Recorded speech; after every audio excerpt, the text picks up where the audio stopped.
Good evening. This is the Village Council special public meeting. The date is December 17th, 2025. The time is 7 p.m. Adequate notice of this meeting has been provided by a posting on the bulletin board in Village Hall, by mail to the Ridgewood News, the Record, and by submission to all persons entitled to same as provided by law of a schedule, including the date and time of this meeting. Roll call. Councilmember Mortimer. Here. Deputy Mayor Perrin. Here. Councilmember Whites. Here. Councilmember Winograd. Here. Mayor Vagianos. Here, will you all please join us in a salute to our flag? I pledge allegiance to the flag of the United States of America and to the republic for which it stands, one nation, under God, indivisible, with liberty and justice for all.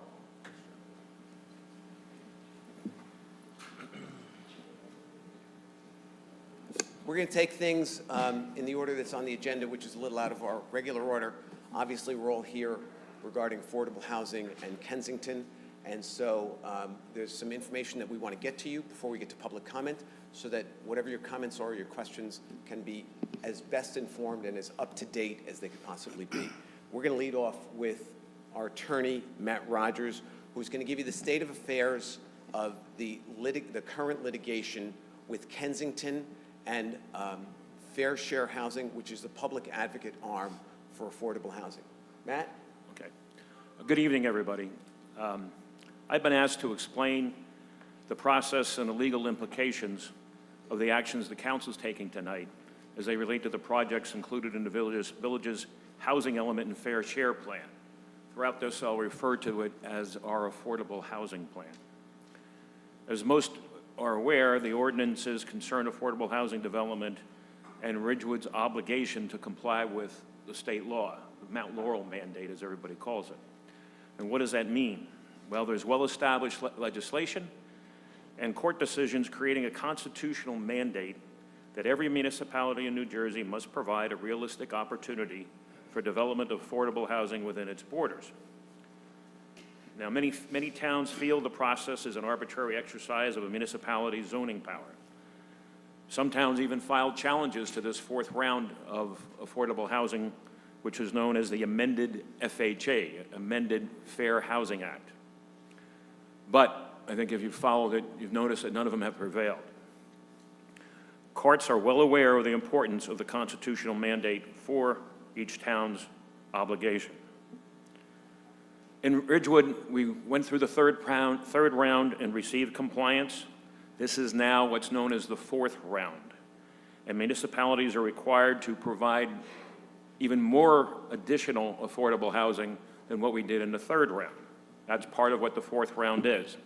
It gets revisited now every 10 years. So the next round, the fifth round, will be in 2036 or 2035. So that came about, and that new law, the amended FHA, came about in July of 2024. They adopted a new set of rules, many of which were not before us in the third round. Mostly from a procedural standpoint, things changed for the fourth round from the third round. And we're facing one of those new rules right now, which is what's known as the settlement process. This is the mandate that any town that has a challenge to its affordable housing plan, and in this case, we've got two challengers, the Fair Share Housing Corporation and Kensington have challenged our affordable housing plan. So any town that has that has to go through a settlement conference, and the court's bound us to finish it by the end of the year. We got first notice of it back in the beginning of November. We had 3 settlement conferences so far. And we've participated in them with the parties who have filed the court challenges. These conferences are managed by a Superior Court judge who's retired. The judge's role, without question, is to ensure that the municipality meets that mandate of providing a realistic opportunity for affordable units to be developed in the town. In the settlement conferences, the courts focused mostly on Kensington's development. The judge reviewed submittals and documents submitted by the parties and noted that there was a modified Kensington plan coming in other than the one that was under an ordinance back in August that the council defeated, and that it complies, this amended or modified plan complies with the zoning height and bulk requirements or setback requirements that any development going in there right now would have to comply with. But most importantly, this plan provides for affordable housing units. That's the preeminent factor.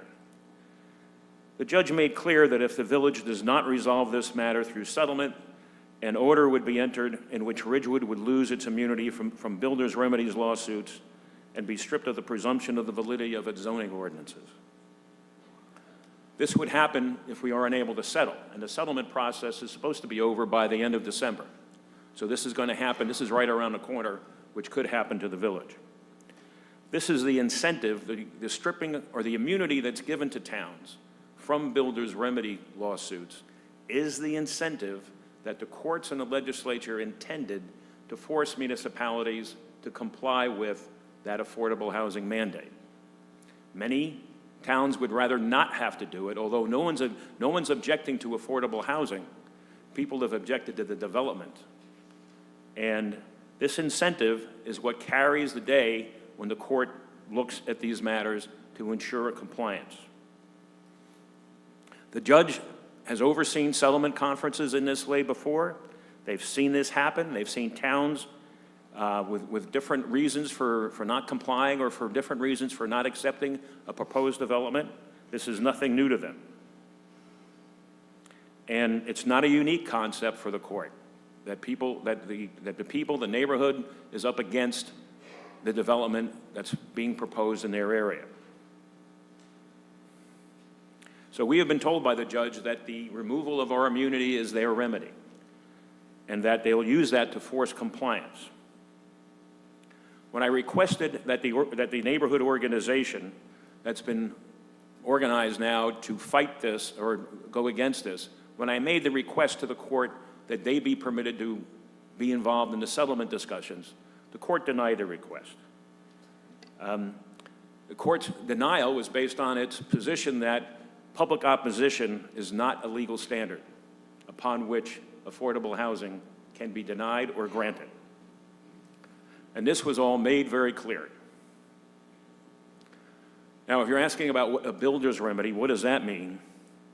Right now, and for over 30 years, I don't even know how long it's been, Ridgewood has maintained immunity from developer suits, which means that our zoning, we're able to control our zoning through the process that we have for adopting ordinances, planning this out, putting it together with what we call our master plan, and presenting it to the planning board for review and approval. We provided compliant and satisfactory affordable housing plans in the past, and they were accepted by the court. Even when they were, particularly with the third round, there were multiple challengers, including the Fair Share Housing Center. And as a result, we achieved that order of immunity, which is what you're really looking for when you do work toward compliance with this mandate. The immunity prevents a developer from suing the village to construct larger scale residential projects at a location, density, and height of the developer's choosing, on the basis that the village has failed to meet its affordable housing obligation, and the developer was going to go satisfy it for the village. If immunity is not granted to us by the court, and we were stripped of the presumption of validity of our ordinances, a developer could propose a project that ignores zoning limitations on use, height, setbacks, building coverage. For example, a developer could seek to build a 60-foot structure in an area where our zoning ordinances would restrict a maximum height of 40 feet. This would expose many properties throughout the village to a significant unregulated development. There's a map up on the screen that was prepared by our affordable housing planner, Beth McManus, which shows in yellow the different sites that are in the village that would be susceptible to builders' remedy lawsuits. Dylan, can you make that a little larger by any chance? Go ahead, Matt. So you can see from this, if it's made a little larger, that it's a widespread issue, and it's a widespread, how the exposure to the town would be with regard to this. The loss of immunity seriously jeopardizes the village's ability to control land use and development in their borders. In addition, New Jersey law provides that municipal ordinances normally carry a presumption of validity, meaning that they're presumed to be valid when they're adopted by the council. If we don't have our immunity, that presumption is gone. It makes them, developers would then have the ability to challenge zoning ordinances in town with far greater ease. One last thing. In short, failure to comply with the fourth round would result in our losing control over the development in our village. I think by way of example, if you wanted to take this in line, all you have to do is look at Englewood Cliffs in their third round requirements of affordable housing. The town disregarded a court's order to permit development of an affordable housing development, and failed to settle with the developer. They fought the development, the court ordered the development could proceed, and the developer knew this and knew it was going to happen. So what they did is when the court ordered it to proceed, they made their development bigger than what they had originally proposed. The downside is extensive with regard to that. So now that larger development has been built. They are now open, it's now open for, for renters from what I understand. One of the other things that I'll talk about is the fact that the court ordered the town to pay the legal fees and some of the professional fees for the developer in that instance and for Englewood Cliffs. And you can look it up. I think, I could be wrong, but you can look it up. I think it was reached 7 figures, the damages. Now, I can't guarantee you or assert to you that I know exactly what a court will do or desire. I can only base that opinion, or my opinion, on precedent, trial experience on builder remedy lawsuits, and trying to understand what's meant by that constitutional mandate and how important that is to the court. But the council has to weigh the consequences of challenging this and challenging any of these developments against the likelihood of success in litigating, and particularly in this instance, the exclusion of the Kensington development and project from our affordable housing plan. If the court's willing to strip our immunity from builders' remedy lawsuits, you can assume that a court will be willing to find our affordable housing plan is lacking and that the Kensington project must be included in it. We could appeal that order, but the appellate division would likely uphold the lower court's decision. It could also uphold the removal of immunity. How likely? I can only suggest that the numbers and the percentages of approval are high in the 90s, and again, the developer could then increase the size of the plan if it wanted. The matter would then proceed to site plan review. Nothing can be done or constructed until a site plan application is filed, public hearings are held, and a decision is voted on by the planning board. This will take maybe, will take several months, maybe even a year, but unless it can be shown that safety and health are negatively impacted, the court was going to approve this. All this while our immunity is removed, and we are subject to developers coming in to develop some of these sites. The proofs in this, and what the court said was objectively, I find the following, and the court said that you have a willing developer who wants to put up affordable units. Developer is under contract to purchase and develop property, which includes affordable units and subject to the approval. The project complies with existing height and setback zoning requirements. There are other permitted uses at the site, according to our zoning, that could be more intrusive while providing no affordable housing. And the court already ordered the site to be included in our affordable housing plan. That's the proof that a trial judge is going to have, because the settlement judge is going to say that this should be included in our plan.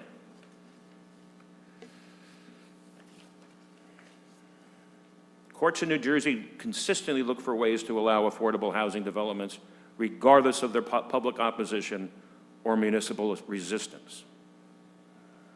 While the litigation could delay the project, the council also considered what's going to happen with the loss of immunity and the zoning validity during the litigation. Even if there is a site plan application before any building can take place, after the site plan application to the planning board, there's an extreme likelihood of success that the court's going to order any application approved, even if it's a bigger one than what we're looking at right now. There's little doubt in my mind that this project would be approved. And I'm not saying this out of turn, because I know the builder already knows that. The cost of litigation, including attorney and professional fees that the village could be ordered to pay, is another part of the consideration, but not the most important one. The potential damages to the developer, including carrying costs and the like, can also be ordered by the court. But again, the issue is the development in this particular site.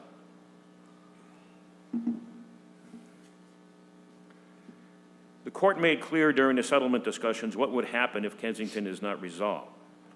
Court actions would be immediate and remove the village's immunity, the presumption of validity of our ordinances, and ultimately allow the project to proceed.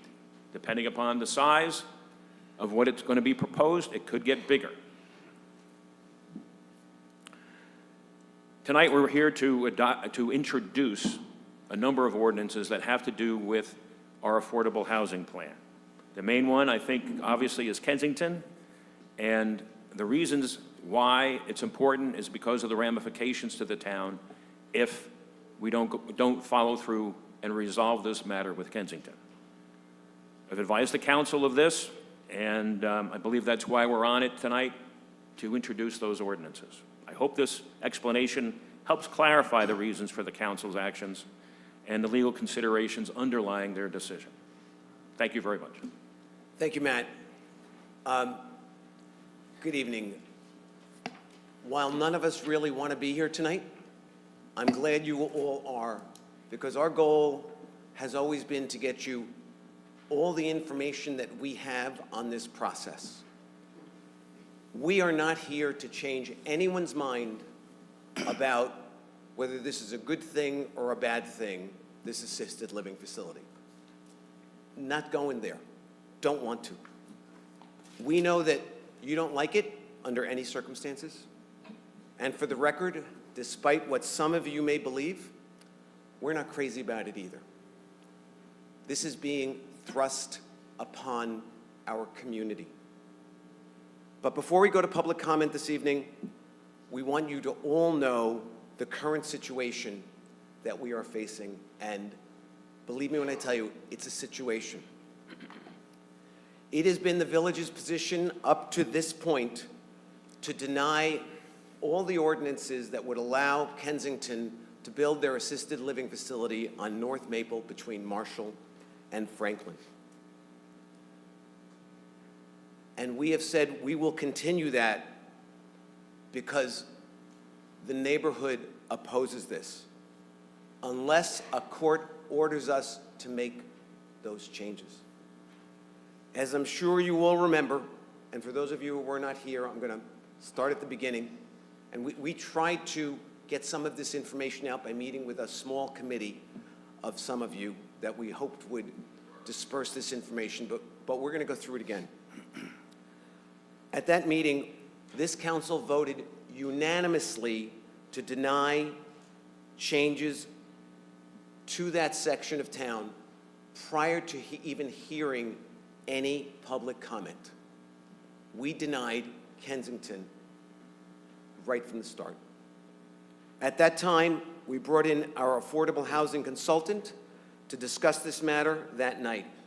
Beth McManus, who is perhaps the leading affordable housing consultant and planner in the state of New Jersey, gave testimony in this room in great detail that if Kensington filed suit to object to our denial, that in her opinion, we would ultimately be ordered by the court to make the changes necessary to allow the development to proceed.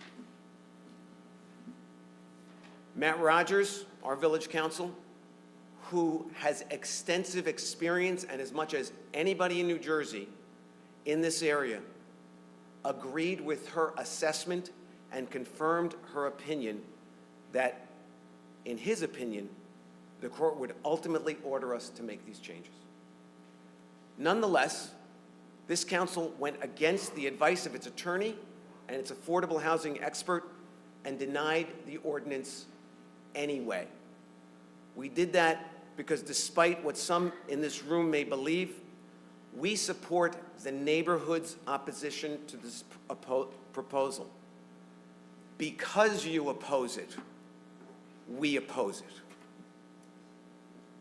And again, despite what some of you may believe, we are all on the same team, always have been, always will be.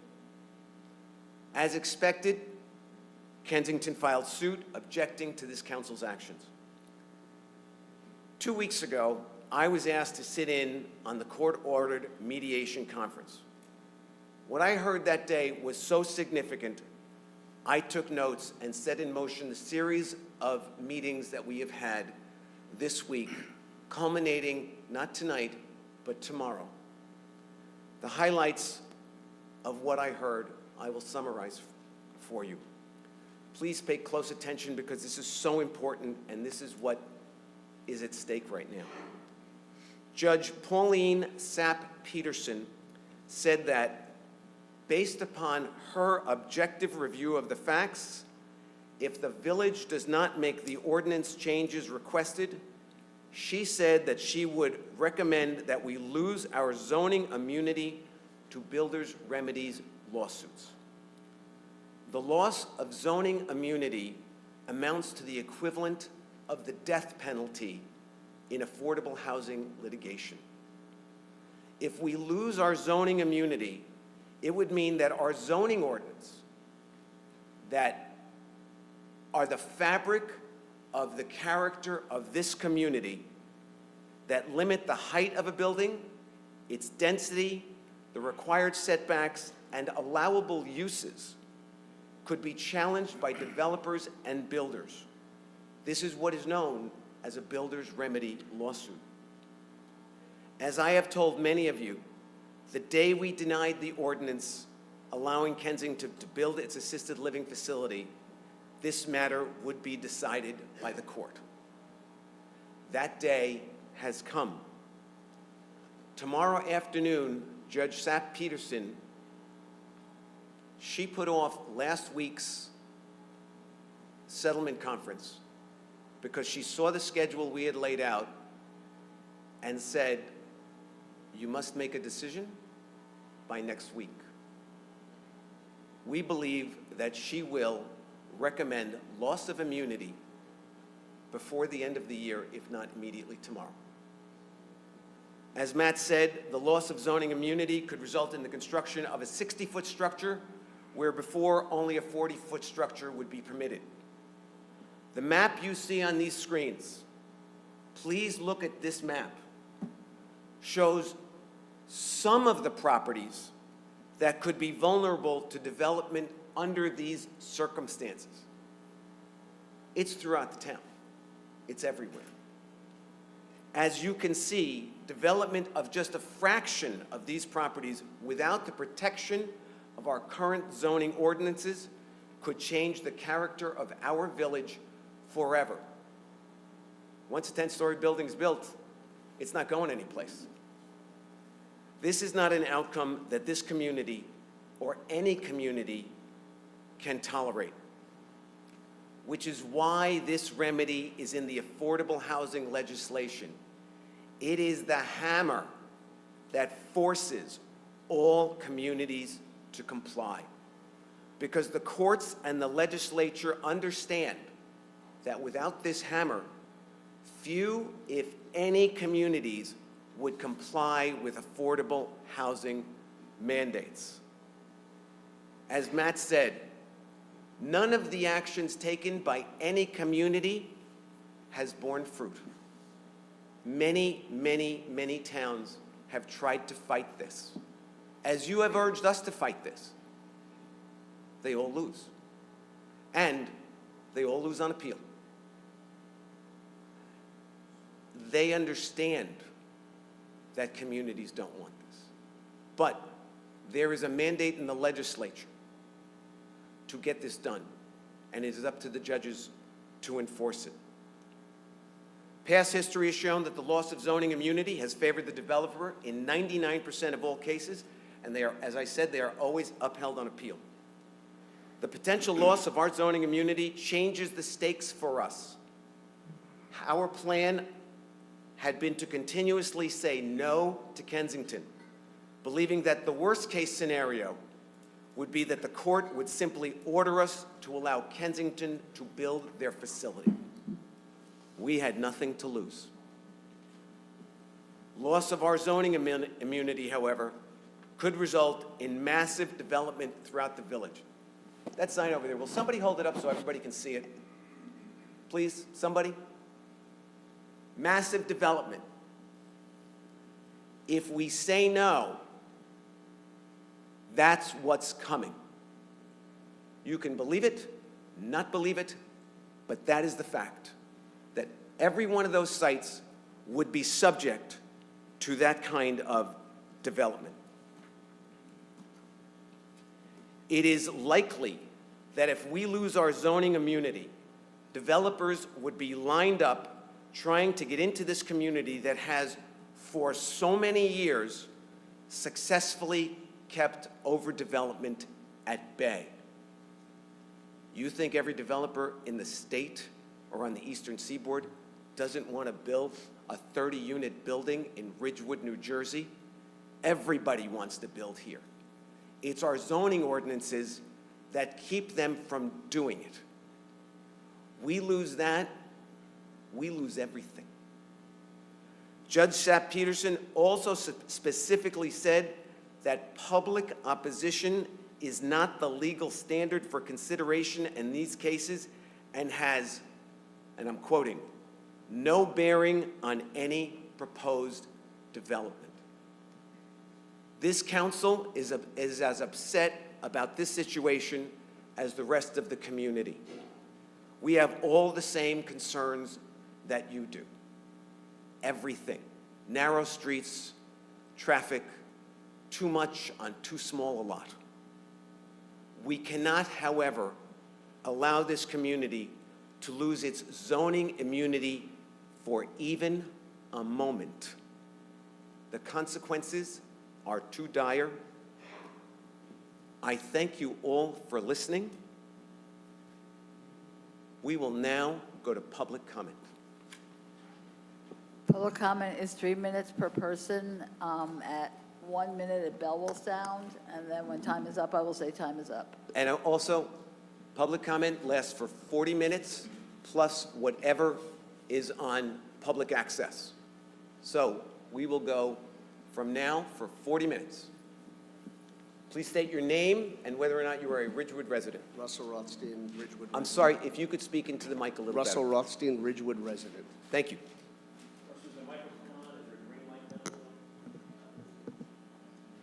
Yes, it is.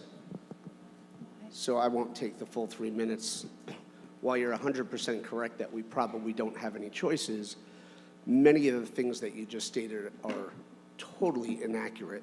And this is, it's amazing that you could talk like this, because Beth McManus, the preeminent person in the state, told us in front of you that the reason why the entrances had to be on Franklin and Marshall is because it was better, even though no studies were done. But in fact, I believe the town went to the county, and the county said you cannot do a curb cutout.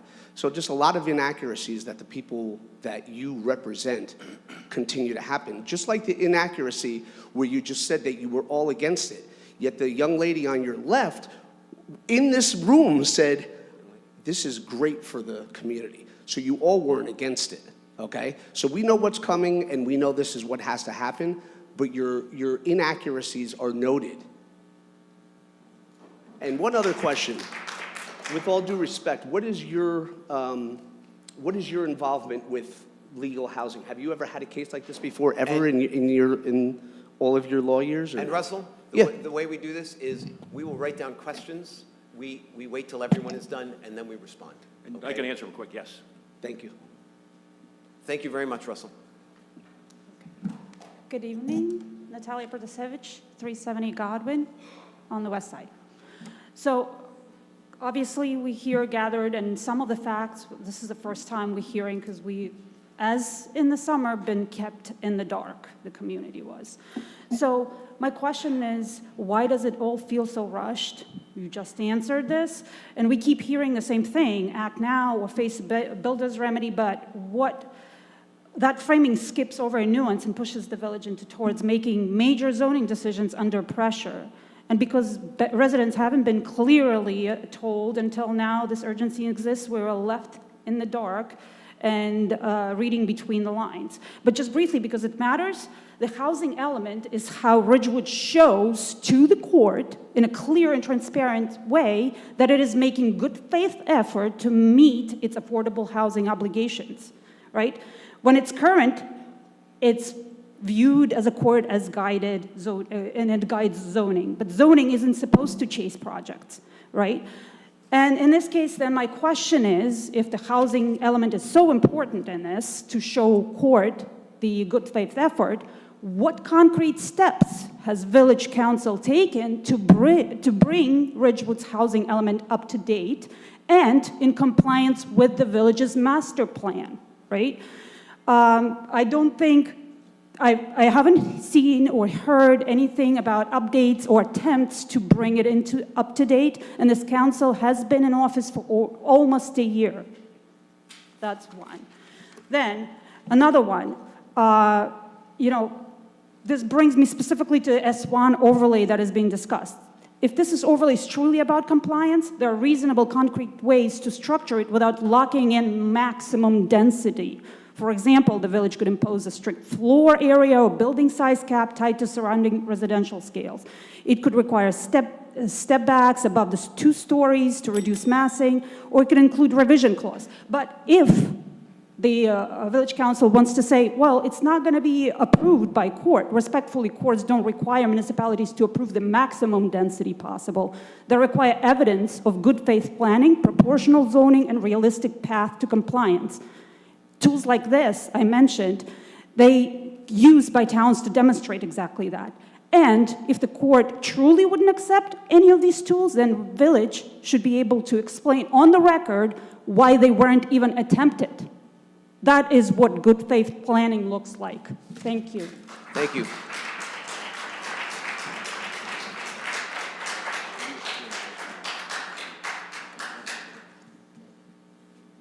Shelley Rothstein, Ridgewood resident. First off, I'd like to thank the residents that took photos Monday night, because Kensington has not provided anything in writing. These are based on pictures taken on someone's phone of the slides that I've had to relabel because they were such poor quality. So that's why you have these visuals. It is looking very likely that a huge luxury assisted living facility disguised as affordable housing will be built on North Maple on the corner of my street, Franklin Avenue, stretching a full block to Marshall Street. By now, you have seen the revised plans for this mess. We now need to make Kensington do the dirty work. And as mayor and council, this is your job. Many in this room attended the November Citizen Safety Advisory Committee meeting. Mr. Mortimer, you were there representing the board. Village engineer Chris Pierce reported back in response to the committee members' suggestions for traffic improvements to the intersection of Franklin and North Maple. To every single suggestion, his answer was a resounding no. The village is unable to provide the most basic traffic safety features to protect its citizens. His excuse for not being able to improve the signaling for both vehicles and pedestrians is the out-of-date electrical conduits that run under the street. He stated that the village does not have the money, and I quote him, to update this outdated infrastructure. With the addition of a 100-plus unit assisted living facility at this corner, these improvements are now absolutely necessary. This intersection has been ignored for years and is an accident waiting to happen. On Monday night, I asked Matt Seckler of Stonefield Engineering if he was aware of the village's unwillingness to make improvements that will now directly affect the safety of the staff and residents of his new facility. He agreed with every one of the residents' concerns and suggested that Kensington may be able and willing to work with the village and county to make the conduit improvements and full intersection signal updates using a technique he called directional drilling. In addition, they would consider paying to repave North Maple Avenue after the work was done. The residents of Ridgewood are calling on you to make this happen. This intersection must be made safer. You have urged the residents to work with Kensington. Time We is have up. tried. We're unacceptable. The torch has now been passed to you. Make Kensington pay for the improvements, follow up with them, and get this done. Thank you. Thank you, Shelley. Hi, good evening. My name is Stephen Orovitz. I'm a third generation in I'm Ridgewood. sorry, could you state your name again? Stephen Orovitz. I'm a third generation in the town of Ridgewood. One of the things that just wanted to mention after the presentation that Kensington made on Monday was that they do seem amenable to actually working with the town to find a more suitable location. In my humble opinion, this is when I talked to one of the owners after the presentation. There are plenty of lots, in my humble opinion, in the town of Ridgewood that have been unused and could potentially be used for a facility like this. Because in my humble opinion, where they're considering now between Marshall and Franklin, it's just, the population is too dense. The area is just, riddled with very thin and narrow streets where parking makes some of these roads, like Marshall, a one-way street. So in my humble opinion, there's other places like Grove Park, by Paramus Road, that would actually provide an institution like Kensington even more beds than 100 plus, and the ability to actually manage. But obviously the zoning and planning would have to figure into that. And as far as the law is concerned, there's a number of different things that can be appealed, in my humble opinion, one of which is that hammer that you mentioned, where they can literally strip the ability to zone from a municipality or village. That does not seem like it's part of, from what I remember of the New Jersey Constitution, part of the New Jersey Constitution. And I do not believe the courts have that ability to do that. So there's probably a number of different ways to appeal this, because if they do this development in this location, it is going to be a traffic hazard, and it's also going to be very dangerous for the students from Ridgewood High School who go up to that area. So that's my piece. Thank you very much. Thank you, Stephen.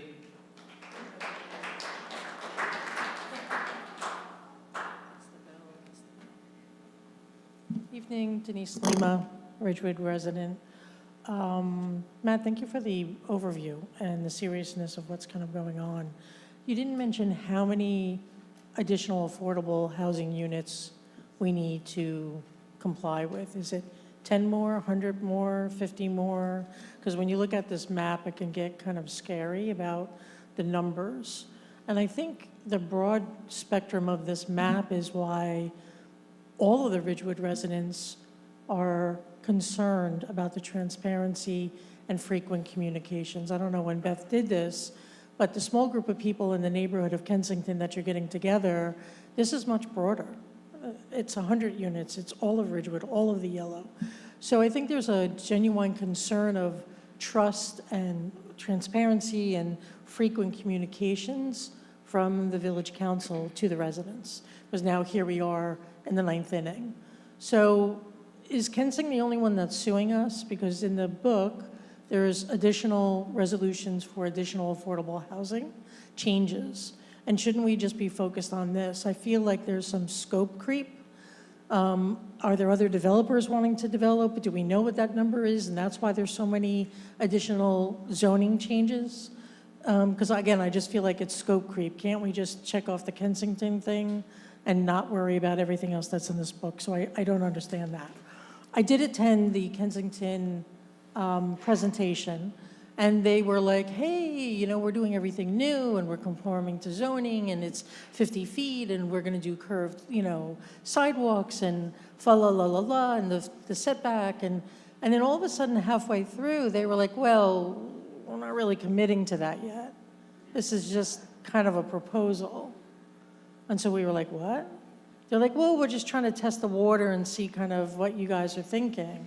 We're like, so you're wasting our time on this new design and it's not even real? Like, what does that mean? So if we can't be at those discussions, and I think a few people have said it here, we need our voice to go through you to tell those judges, this isn't just, whoa, whoa, whoa is us. There's serious issues, as you've said, with this corner and with this lot, and they need to be aware of it. And we're relying on you guys to do that. Thank you. Thank you, Denise.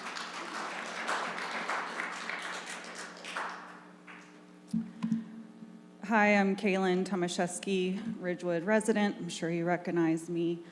I just want to say one thing, or a few things.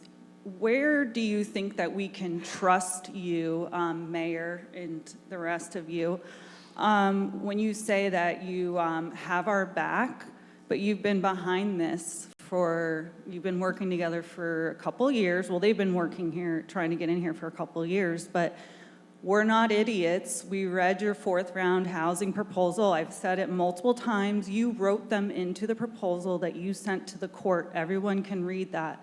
So where would we feel like we could trust you when you actually wrote them in?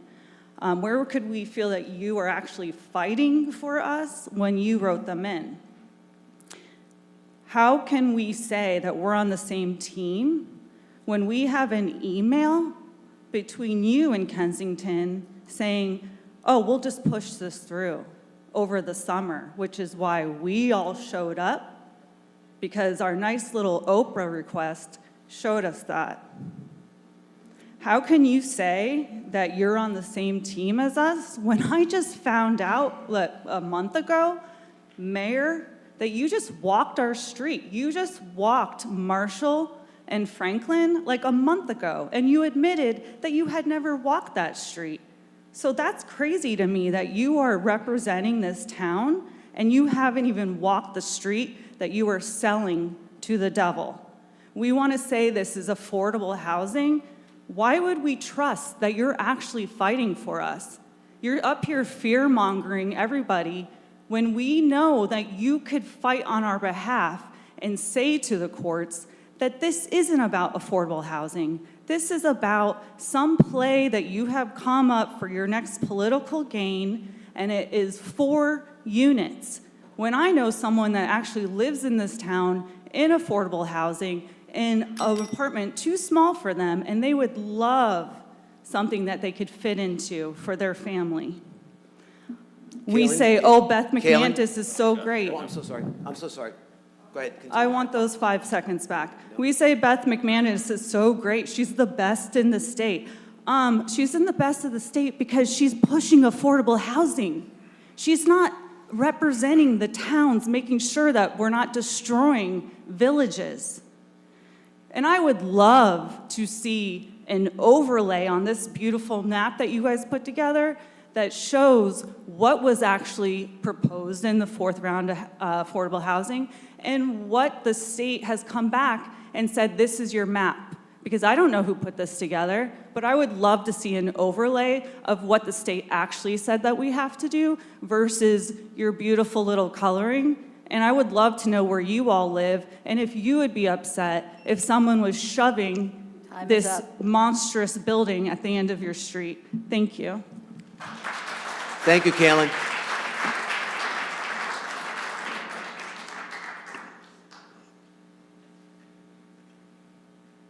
Good evening. My name's Gary Negridge. I'm a resident for 53 years, so I think I have a little bit of ownership here.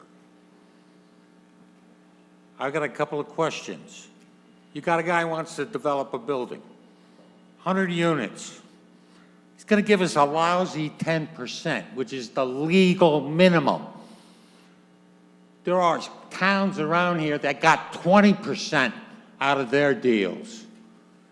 If everybody wants affordable housing, and you've got this group that's chasing you in addition to the state, I would think that if you said, you know what, you're going to have 80 units, and you're going to charge Ridgewood rents for every inch.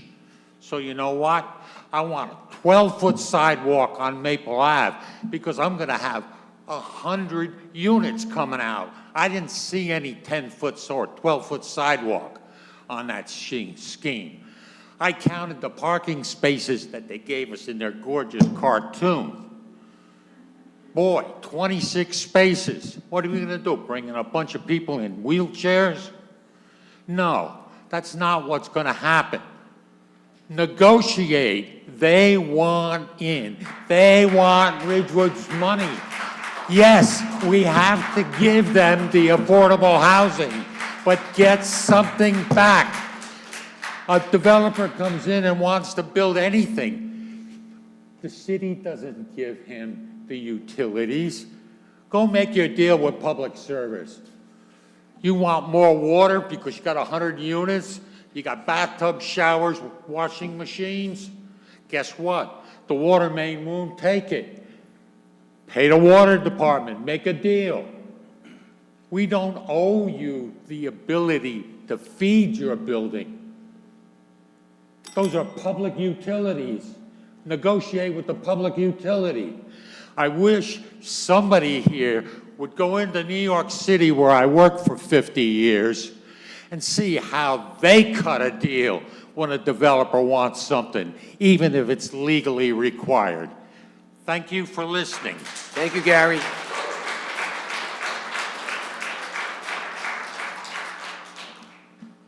Hi, it's Christine Corbett. I live in Ridgewood. I'm a West Side resident, and this is far from, well, relatively far from my home, but it's still hugely important because all of us are here every day and right in front of us. The couple things I wanted to say is I would love to see us get actual affordable housing.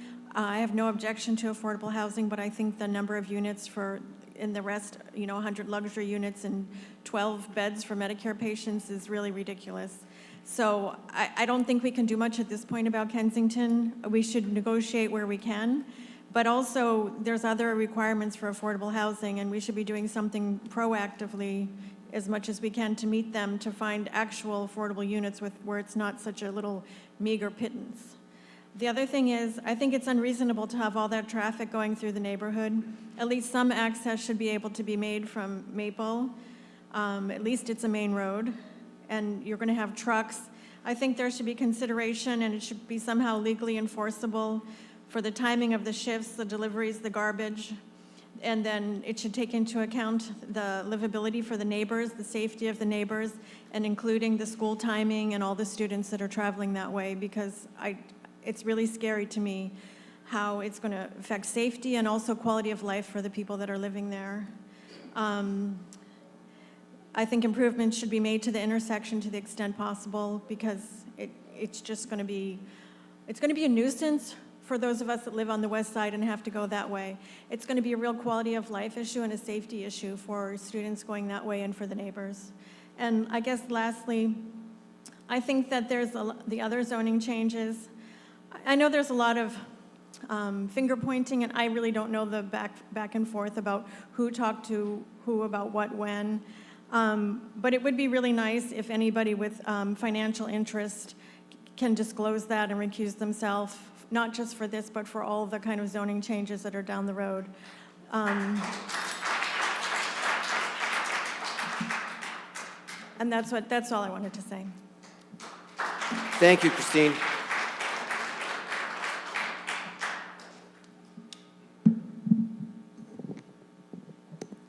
Kelly Morgan, Ridgewood resident. I live on Franklin Avenue.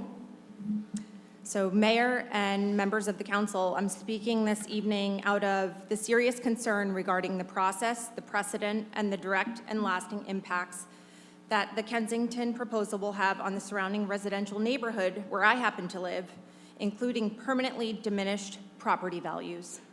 At our meeting last week, we learned that the proposed Kensington assisted living development, repeatedly described as our answer to affordable housing, would include units that cost as much as $15,000 per month.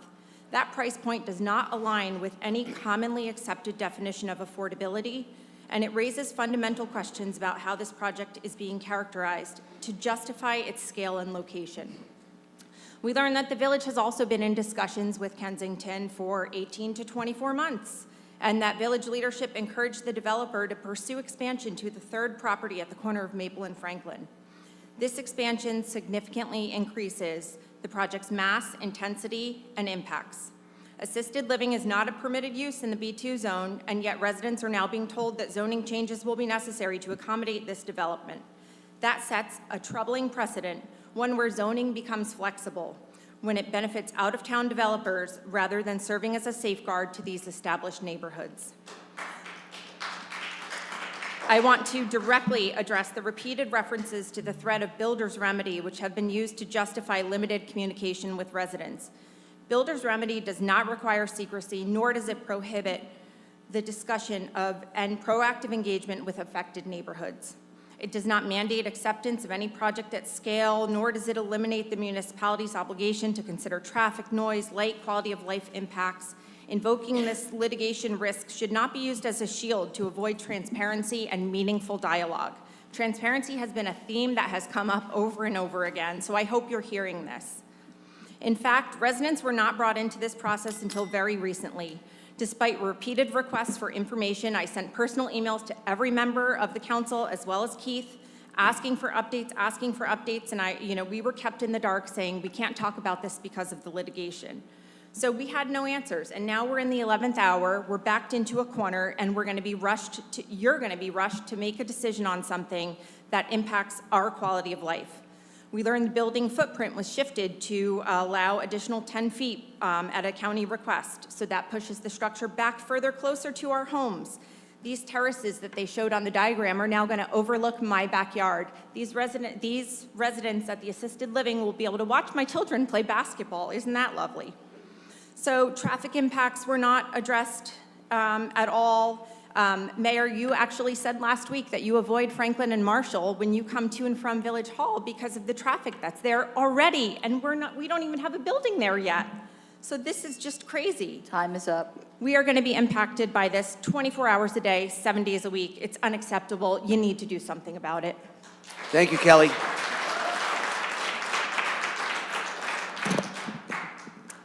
Hi, I'm Megan Bracken. I'm a Ridgewood resident. I just want to start by saying I think it's disingenuous for you to say you were all against this when you were going to pass this summer without engaging any of us in meaningful discussion. And when asked directly, our deputy mayor, if she was comfortable making the decision like this without traffic studies, without pedestrian studies, she said yes, she was comfortable and thought this was a great place for this facility. So please don't do that to us.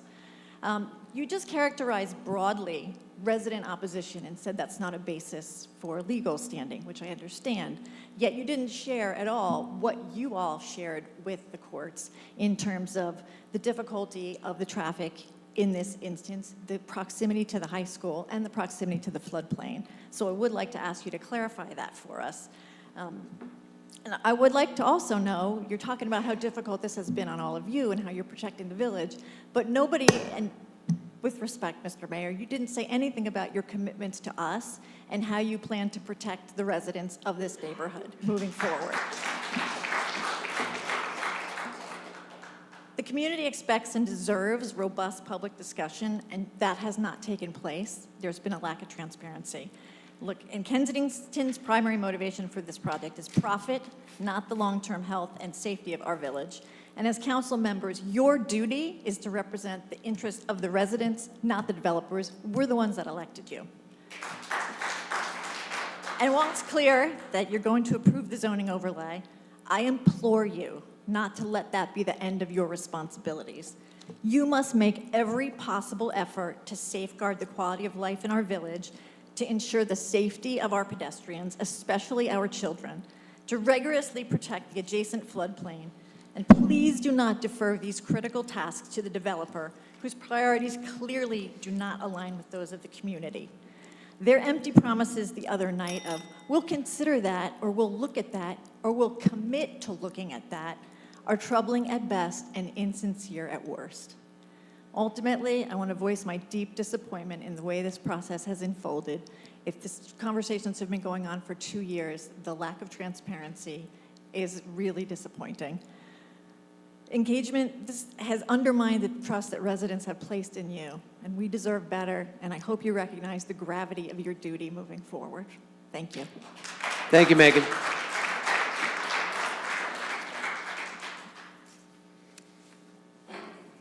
Hi, I'm Susan Schreiber. I think you recognize me too. I've lived in this neighborhood for many, many years, and I've seen so many changes. And one is traffic. Now, today I drove down Hope Street, and there were some work being done in houses, or two vans, maybe 3 vans were parked, contractors, and they were on both sides of the street. And, you know, that's the way it is when people are getting their homes repaired or whatever. And only one car could get through at a time. Now, when I think about the building that's going to be started with this huge monstrosity, you talk about box trucks or something like that. You're dealing also with very narrow streets, very narrow. We have a problem with the sports events and parking. What's going to happen with all of that? People come from all different towns, and they're parking. Our streets are becoming parking lots for these sports events. It's just horrendous when I think about what we're going to have to face with all the building, and even after the building, all the important vehicles that are going to be going in and out of an assisted living facility. I mean, it's going to be really hard on us. And I just hope that you consider other parcels of land. There must be something else. I haven't heard of any other parcels of land in Ridgewood that might be more conducive to this type of facility. But, I really do hope that you take it and really consider the neighbors. Okay, thank you. Thank you, Susan. Cynthia O'Keefe, Ridgewood resident. So I just wanted to actually revive some of the historical context, Paul, that you gave earlier. You said that you were against this plan and, you wanted to fight it. But over the summer and even earlier, I attended almost all of the planning board meetings where this topic was discussed. And unfortunately, very few residents came out, as is usually the case. And everybody was very satisfied with this plan. Beth McManus, the planner, who's got a great deal of experience, said, "We got lucky. Kensington came to us. We didn't have to go to them." So given her experience, why didn't she give you all of the different scenarios, that the residents are dealing with now? She sat in her car and did a 15-minute traffic awareness study. Doesn't take into consideration anything that's happening and what these neighbors are dealing with. Just like the Shedler plan, you didn't listen to our neighborhood. We told you about traffic and safety issues and health concerns that we are also dealing and grappling with on a daily basis. And again, no lessons learned. So, why are you all sitting up there? I don't understand it. I don't understand your role if you're not up there to kick the tires and do a traffic study. Now, Pam, you did say it was a great plan, Paul, you agreed. Evan, you thought it was wonderful. And Frank, you said, I agree with what Evan says. Siobhan, I didn't remember hearing anything about what your opinion was, but several of you did meet with Kensington one-on-one. So, you know, we'll never know what the outcome of those discussions were. Was it a pat on the back?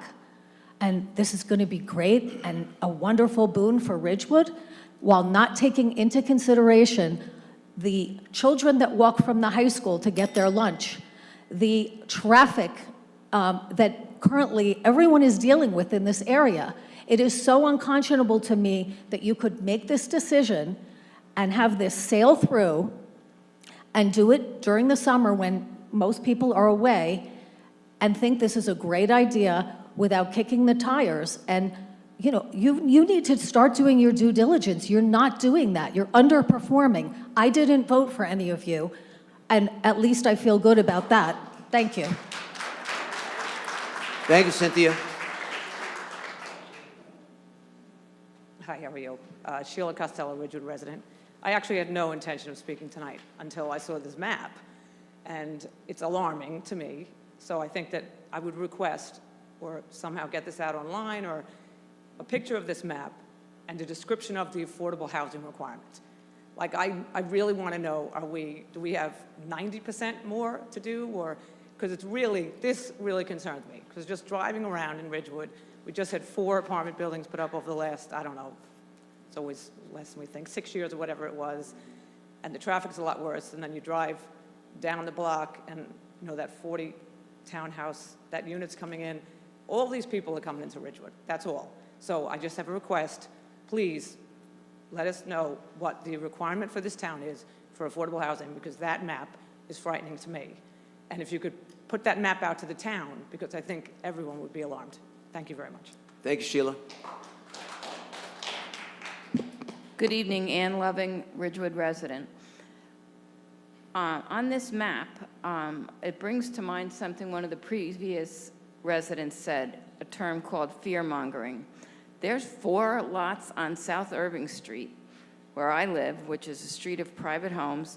2 of them I can identify as good friends of mine.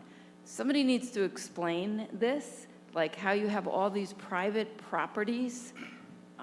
You know, this is what a previous citizen called fear-mongering. It's ridiculous. I do not think somebody is coming in to take up private homes on all these residential streets. This is just being put up here to scare people, and it's unconscionable. Thank you, Ann. Hello, everybody. Nancy Brennan Hill. I went to the meeting with Kensington on Monday, and the question that I asked them was, where's the green space? Where are the people who are going to live in this building? How do they get out, and where do they sit? And the answer they gave me was that this is a secure facility, and there's a terrace that they can sit on. Looking at it from the perspective of the people who are going to live there, I think that's absolutely horrifying. And if this whole endeavor is only going to provide four units, is that it? 4 units of affordable housing? There must be ways that we could go to this meeting and negotiate with the judge and say, in the meantime, we've found a way. Excuse me 1 second. If we could just keep the chatter down so that we can hear the speaker. Thank you so much. So if we went to the meeting and we said, in the meantime, we've found a way to immediately provide 20 units of affordable housing. And with all the property owners in Ridgewood who own multiple buildings, certainly we could find something like that. And just to get back to the safety issue, you said that it could be challenged on the basis of safety. Well, if this is a secure facility and people have to be walked out, I'm not quite sure what that means, but what do you do to help these people if the underground the overflow doesn't work and you have to ambulance them out? I don't know how you get people out that are secure in a hurry if the flood zone underlaying system doesn't work. So that seems to me that's a safety thing for the residents, not just for the neighbors. So just something to think about. Thank you, Nancy. We have time for 2 2 more speakers, and then we're going to go to our public access. Dominic Magliano, ordinance 4071. I would just like to know if it's 10% or 20% affordable housing. You don't have that on this, on the ordinance. And does Kensington own the property, 61, 65, 75 North Maple? Do they own it? Next question is, if they don't own it, is it under contract review, the attorney review, I mean? That's the question. And once again, could you guys explain the difference between variance and ordinance? I just want you guys to have most control of Kensington if you can. All these developers come in. Try not to give up control. I know your hands are tied with the judge, but try the best way you could do it, to have control of these people coming in. Thank you very much. Thank you, Dominic.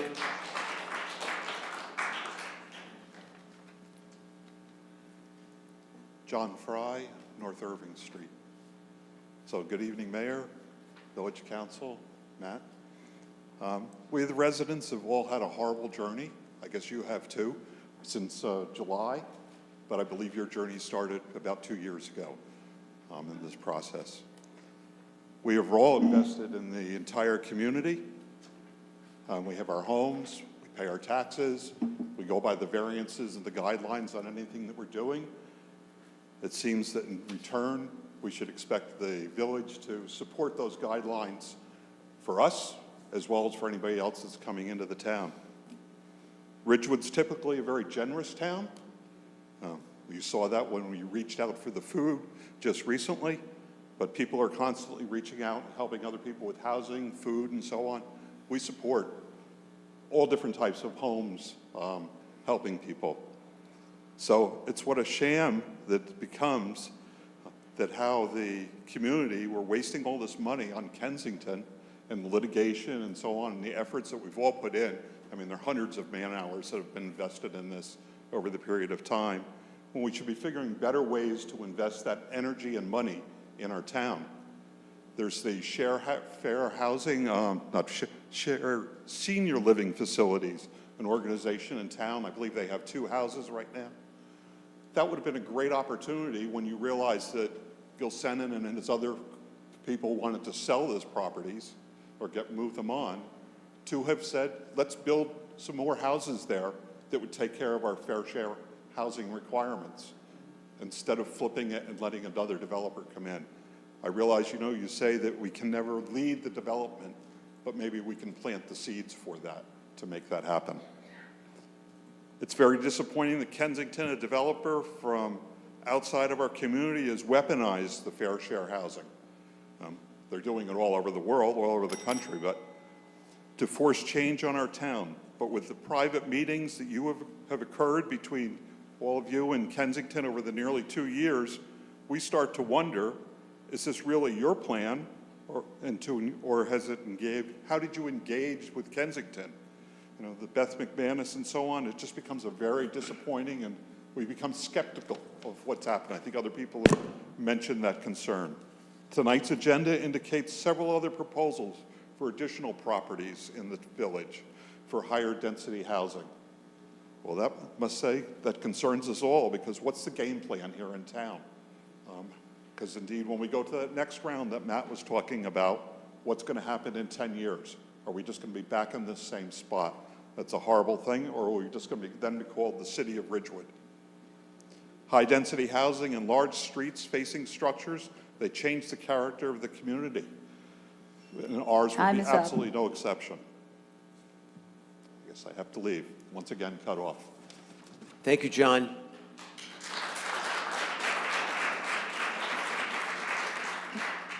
And we have a couple of people on our public access. Rurik, you're up.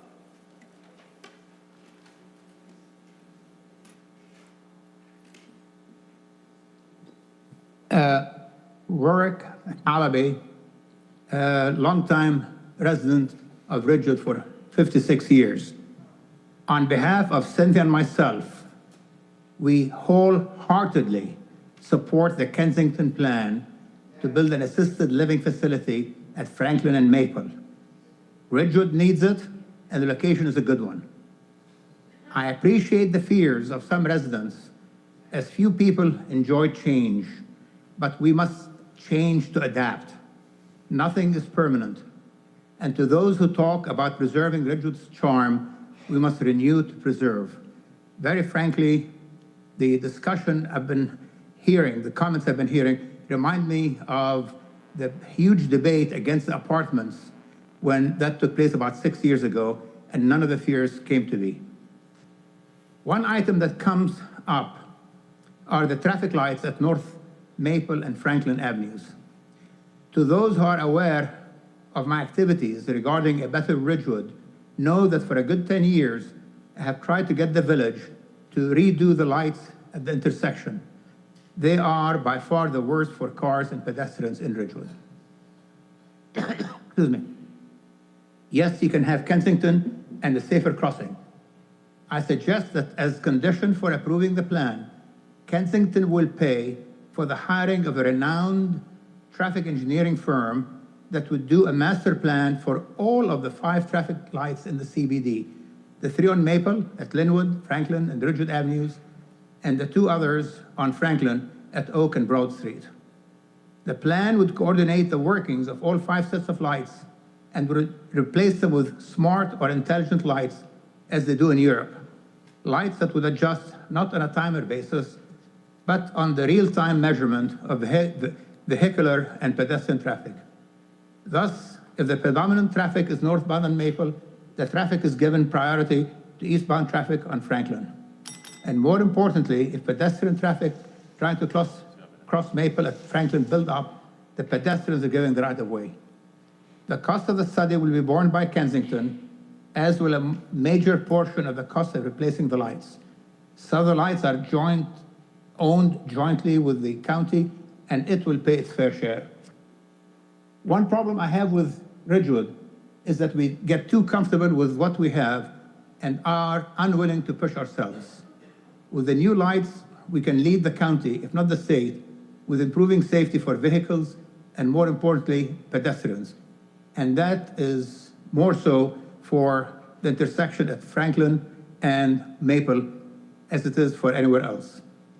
Yes, with Kensington, we will have a much-needed addition to Ridgewood and a much safer CBD. We have a village council and village manager who get things done, and I have all the confidence that they will get this done also. Thank you. Excuse me. Excuse me. Excuse me. Everyone ran over on time. And excuse me, let's be clear. We listen to everyone's opinion equally. We let everyone run over on time. And in this room, we listen to opinions that we don't like. And so I ask that you be as respectful as everyone is of your opinion if someone disagrees with it. That's all I ask. So let's move on. Susan, excuse me, we are done with public comment from this room? Oh, I just have a question. Excuse me. I just have one question. I'm a Excuse resident me. 40 years. I just have one question. Excuse me. To beat them to the punch. Excuse me. To beat them to the punch. Excuse me. You turn around and you pass an Excuse ordinance me. for one-family housing I'm going to instead of ask the that you projects. sit down Well, because, I'm just and getting my I said question out. how much time we had. I I said that just there was wanna time get for that- two people. Excuse me, I'm a please resident. sit down. I could speak. Nope. No, I can't. No, you're done. What is that? Where are we? There is time, Is this a communist excuse me. country? There is time can't allotted at speak? the, there is Can time, you guys there is time allotted at the change an end of the ordinance evening. for one-family houses? Beat them to the punch, because I'm looking at that yellow Sir, you need to sit down. areas. Sir. Hold on. Sir. And I see that. Dylan, cut the mic. I get it. Tom. We will ask you Sir. to be escorted Tom, out. if you don't, it was announced that they stopped taking comments from the public from the dais, they were switching to remote. So please, but it was Yeah, well, right, it was said, I think I was everybody trying else. to tell you, we're done. Tom, please, yeah. And I announced, just so you You know, can- I announced where there was time for two people left. You can ask me the question So- later on. Yeah, thank you. There is time at the end, though. There is after we're time, done. and I was trying to tell you, there's time at the end of the meeting, and it's not a long meeting, where you will have an opportunity to speak. Excuse me. Because we have please, an obligation to get please, our work done. Please, so. we have work to get done. There will be another opportunity. You can just sit here and try and just keep talking over everybody, and that's fine, but we're trying to get work done. All right? Thank you so much. I appreciate you sitting down for a moment. And here, you'll be the first one who will have an opportunity to speak at the end of the meeting. And we listen to every comment at the end of the meeting. Meantime, we're going to hear from Susan on public access. Hello, Susan Ruan. I'm a Ridgewood resident. I want to thank the Village Council. I know this is probably a sore subject right now, but for fixing the Kings Bridge footbridge, people have been using it, and residents in the neighborhood are very happy with it. As for, I've been listening to the senior housing, and I'll be honest, I have not been up to date on it, but as I'm listening to this, I'm shocked in short that there is no traffic study done for this particular development, considering it is in the center of town, and the center of town's already chaotic. I'll be honest, I never go into Ridgewood because I cannot stand dealing with the traffic, cannot stand dealing with the parking, cannot stand dealing with a lot of things. I'd rather go to Allendale, Hohokus, anywhere else, Westwood, than Ridgewood. If you're putting a big development in the middle of Ridgewood without a traffic study, I wonder how many other people are going to deter coming into the town center because of that. And I think that is the least that should have happened. I mean, there's so many other things, but a traffic study. And now putting this development in even deters me more not to go into Ridgewood and to go to other neighboring towns to avoid the traffic nightmare that we have to deal in the town. So that was my just 2 cents. But again, thank you for the footprint. Thank you, Susan. And with that, I'm going to close public comment, and we will have response from the council and from our attorney. Matt, would you like to lead this off? Yeah, why don't I try off? I don't know that I'm going to be able to answer everybody's questions. I think the easiest way to start this is to say that at the end of the third round, we submitted an affordable housing plan. That plan was approved by the court. Matt, when was that third round? Well, it started in 2015, basically finished around 18, and we got our order of compliance in 2020, I think. Maybe the years in between, but at the same time, we had 4 challengers, 4 objectors to our plan. We worked through it, and the council chambers was filled with people as well, objecting to the proposals. We got our order of compliance from the court, which continued our immunity from builders' remedies lawsuits, which is really the reason why you comply. At that time, we felt that, yes, we pretty much gave a good look at the town. We looked at every possible potential site, zoned for it in certain areas. There were other requests for other places that we didn't zone for, but it worked out. The court accepted it. The fourth round came around, and again, every town, not just Ridgewood, but every town had to look for new sites. If you recall, I can say this, that when the DCA came out with the numbers, and I can't tell you the criteria that they used because it would take the rest of the meeting, but when they came out with the numbers, we were supposed to have another 427 affordable units built. That was the number that they gave us, all right? So we whittled that down in our affordable housing plan. We did that.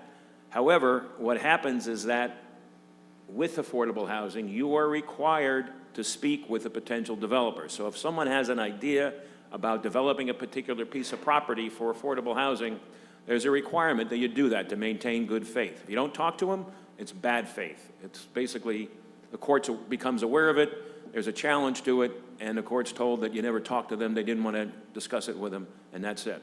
So we've talked to people from Kensington, we've talked to people who wanted to develop properties over on Chestnut Street, up on Maple Avenue, Goffel Road, a number of different places throughout this process.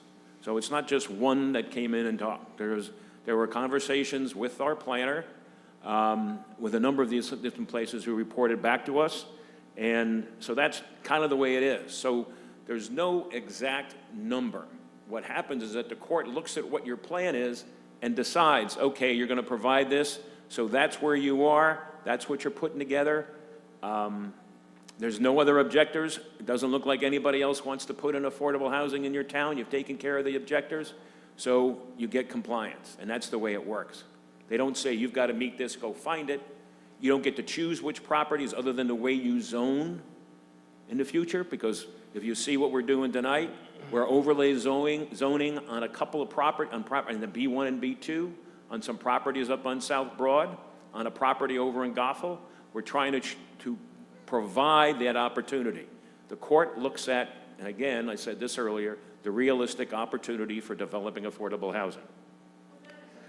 Please, you can't ask questions, Denise. Excuse me, Denise, we're going to try and answer everybody's questions. We have lists, so please. So there is no number per se that we've got to, at this point in time, have to provide, okay?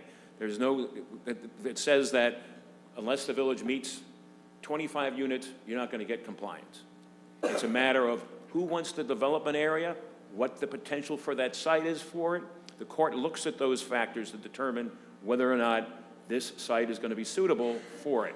Someone brought up proper planning and what you got to do, and you can put in FAR, you can put in all these different things. Affordable housing supersedes local zoning. That's a case law. That is the way that the courts approach this. So no matter what you put on this, if you zone for affordable housing, what was there before, even overlay zones, where you say that you've got to develop property and you can say that this could be developed with affordable housing, but presently it's developed with a certain type of improvement and use, and if it ever comes around being a developer coming in to doing it, you can put so many in there, or so many units in there per acre, it supersedes the existing zoning in that zone. Affordable housing does. So you can't say that affordable housing's got to have FAR, it's got to have X, Y, and Z. The affordable housing proposal gets looked at, gets determined whether or not it's going to be a safety or a health problem, and then it looks to see what it does. One of the criteria that the court looks at, however, and they looked at this with Kensington, is that the height requirements in the zone where it's located, to be located, and the setback requirements in the zone where it's to be located are met with this proposal. So the court says to itself, this is not going to be that much of intrusion because it meets those setbacks, it meets the height. We'll look at some of the other things.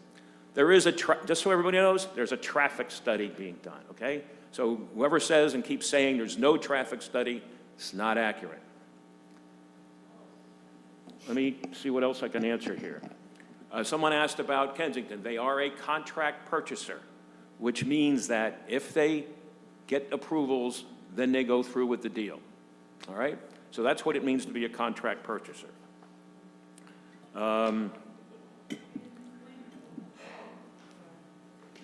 The issues... Excuse me. You speak, excuse me. You speak, then we speak.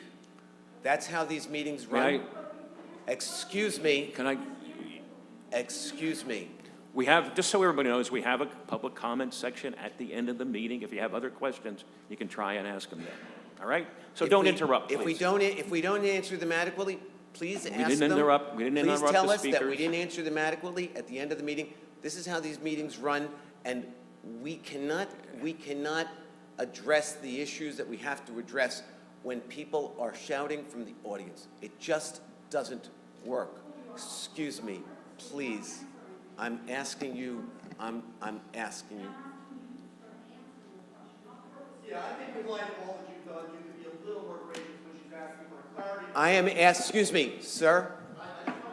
Listen. I think they're out of order. Listen, excuse me. Yeah, you can applaud, you can yell, just so you know. Nothing will get done, and you can feel good about yelling at us when we are speaking.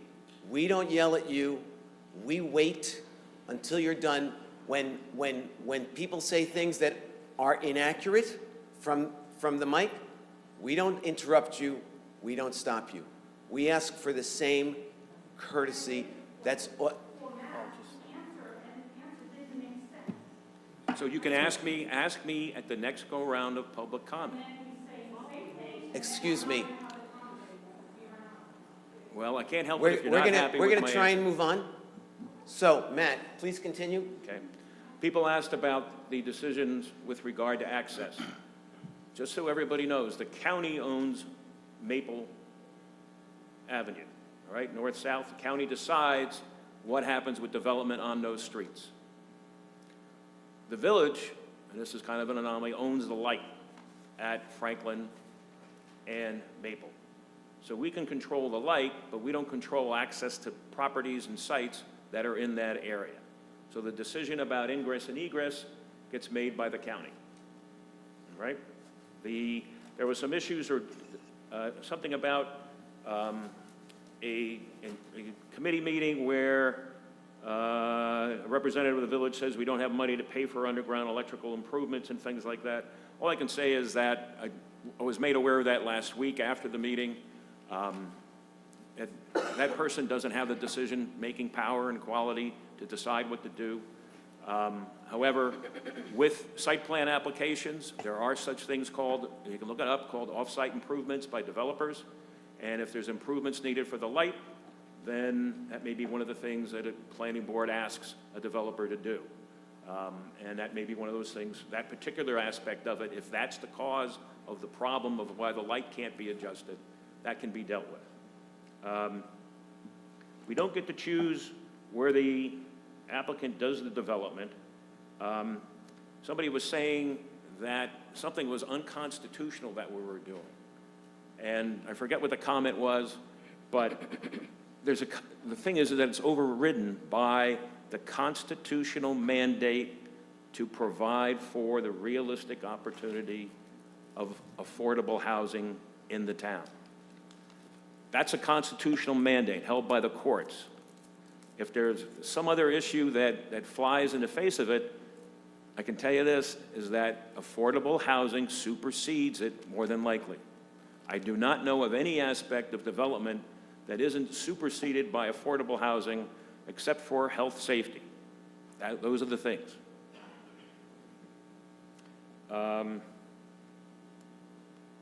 Someone asked, who are the parties that are suing the town? I said that in my opening remarks. Fair Share Housing Center, which is the affordable housing advocate in the state of New Jersey. They have filed challenges to just about every town's affordable housing plan, and Kensington has filed it. In fact, Kensington's filed 2 suits against us, one for our housing plan and one for the denial of the ordinance back in August. What we're doing tonight is introducing ordinances that represent our housing plan, okay? So somebody was asking about, you don't even have a housing plan yet. Well, you're right, we don't have it because it doesn't become a housing plan until it gets approved by the court. And somebody was saying about reconciling this with our master plan. Well, that doesn't happen because affordable housing takes precedent over that. And one of the components of our master plan is to adhere to the requirement, the mandate for providing affordable housing. So some of those things that you see in the master plan apply to regular development, whether it's a commercial building, residential building, townhouses, things like that that don't have an affordable housing component. 10% of the set-aside for the units here is the standard for assisted living. That's different than something like the Dayton or some of the other developments that came around as a result of the 3rd round. They get 20%. In fact, it used to be 15 for rentals, 20% for sale. Now everything's 20%.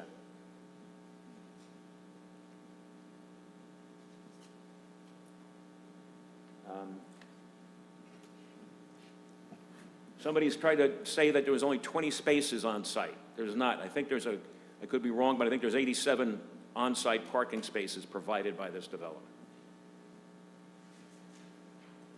I could be wrong on that number, but, you know, they're required by a state statute to provide a half a space for every one unit. That's the requirement. And they've met that.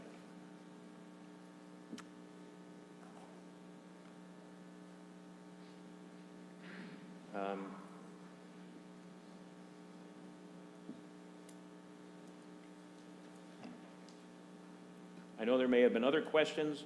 I may not have answered them all, but that's what I've marked down that I should address. So. Council, would anybody like to respond? Yes. Mm. Some of you may feel like, oh, I turned it off. Sorry, I turned it off rather than on. Raise your hand if you can't understand me with this mask on. If you feel like you only heard about this in the summer, then you weren't coming to meetings at the council in 2024. We have been talking about affordable housing, and we've had Beth McManus come in 2024 here and to the planning board. We've had many meetings, many presentations, and the only people on this council who have been speaking with Kensington are me and Paul Vagianos. In those discussions, well, before those discussions, I spoke with the village attorney and asked, how does this proceed? How should we present ourselves? And he said, make no promises. And that's what we did. We made no promises. We did what good faith required of us. We listened to them, and we also fought back. I'll give you an example. In that S1 ordinance that's in the books right over there, and that we will be voting on tonight, you will see that EIFS is prohibited. What is EIFS?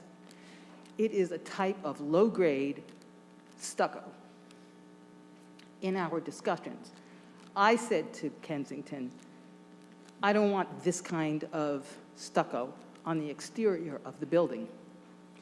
And they agreed to it. So these are the kinds of things. We asked them, can you do this kind of setback? Can you deal with the height? And they provided a concept drawing to us. Concept drawings in planning are common.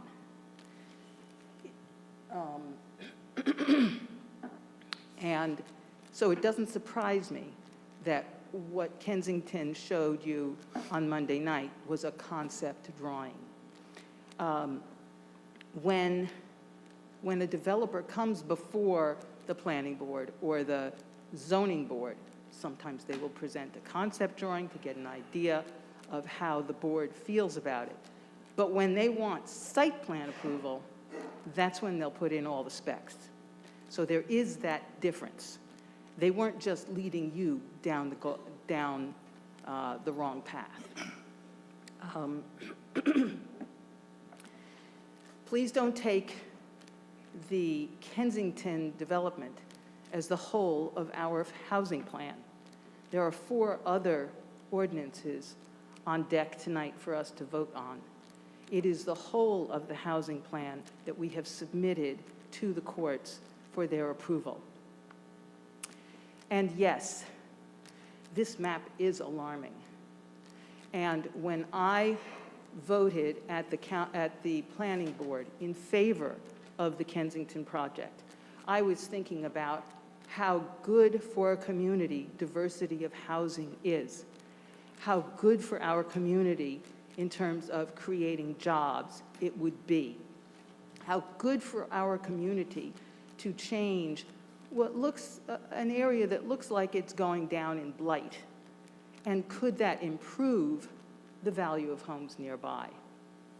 Let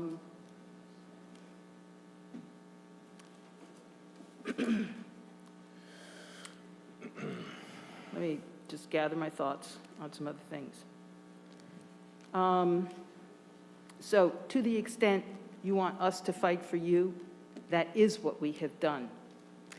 Oh, and when I voted to introduce the S1 ordinance in July, I was thinking that this is a good plan. The standard way of introducing an ordinance, and in order to get the public's feedback, is you introduce an ordinance, and a month later, there's a public hearing, and then the vote. We did not deviate from that plan. That's exactly what happened. And we heard you. And that's why we defeated the ordinance in August.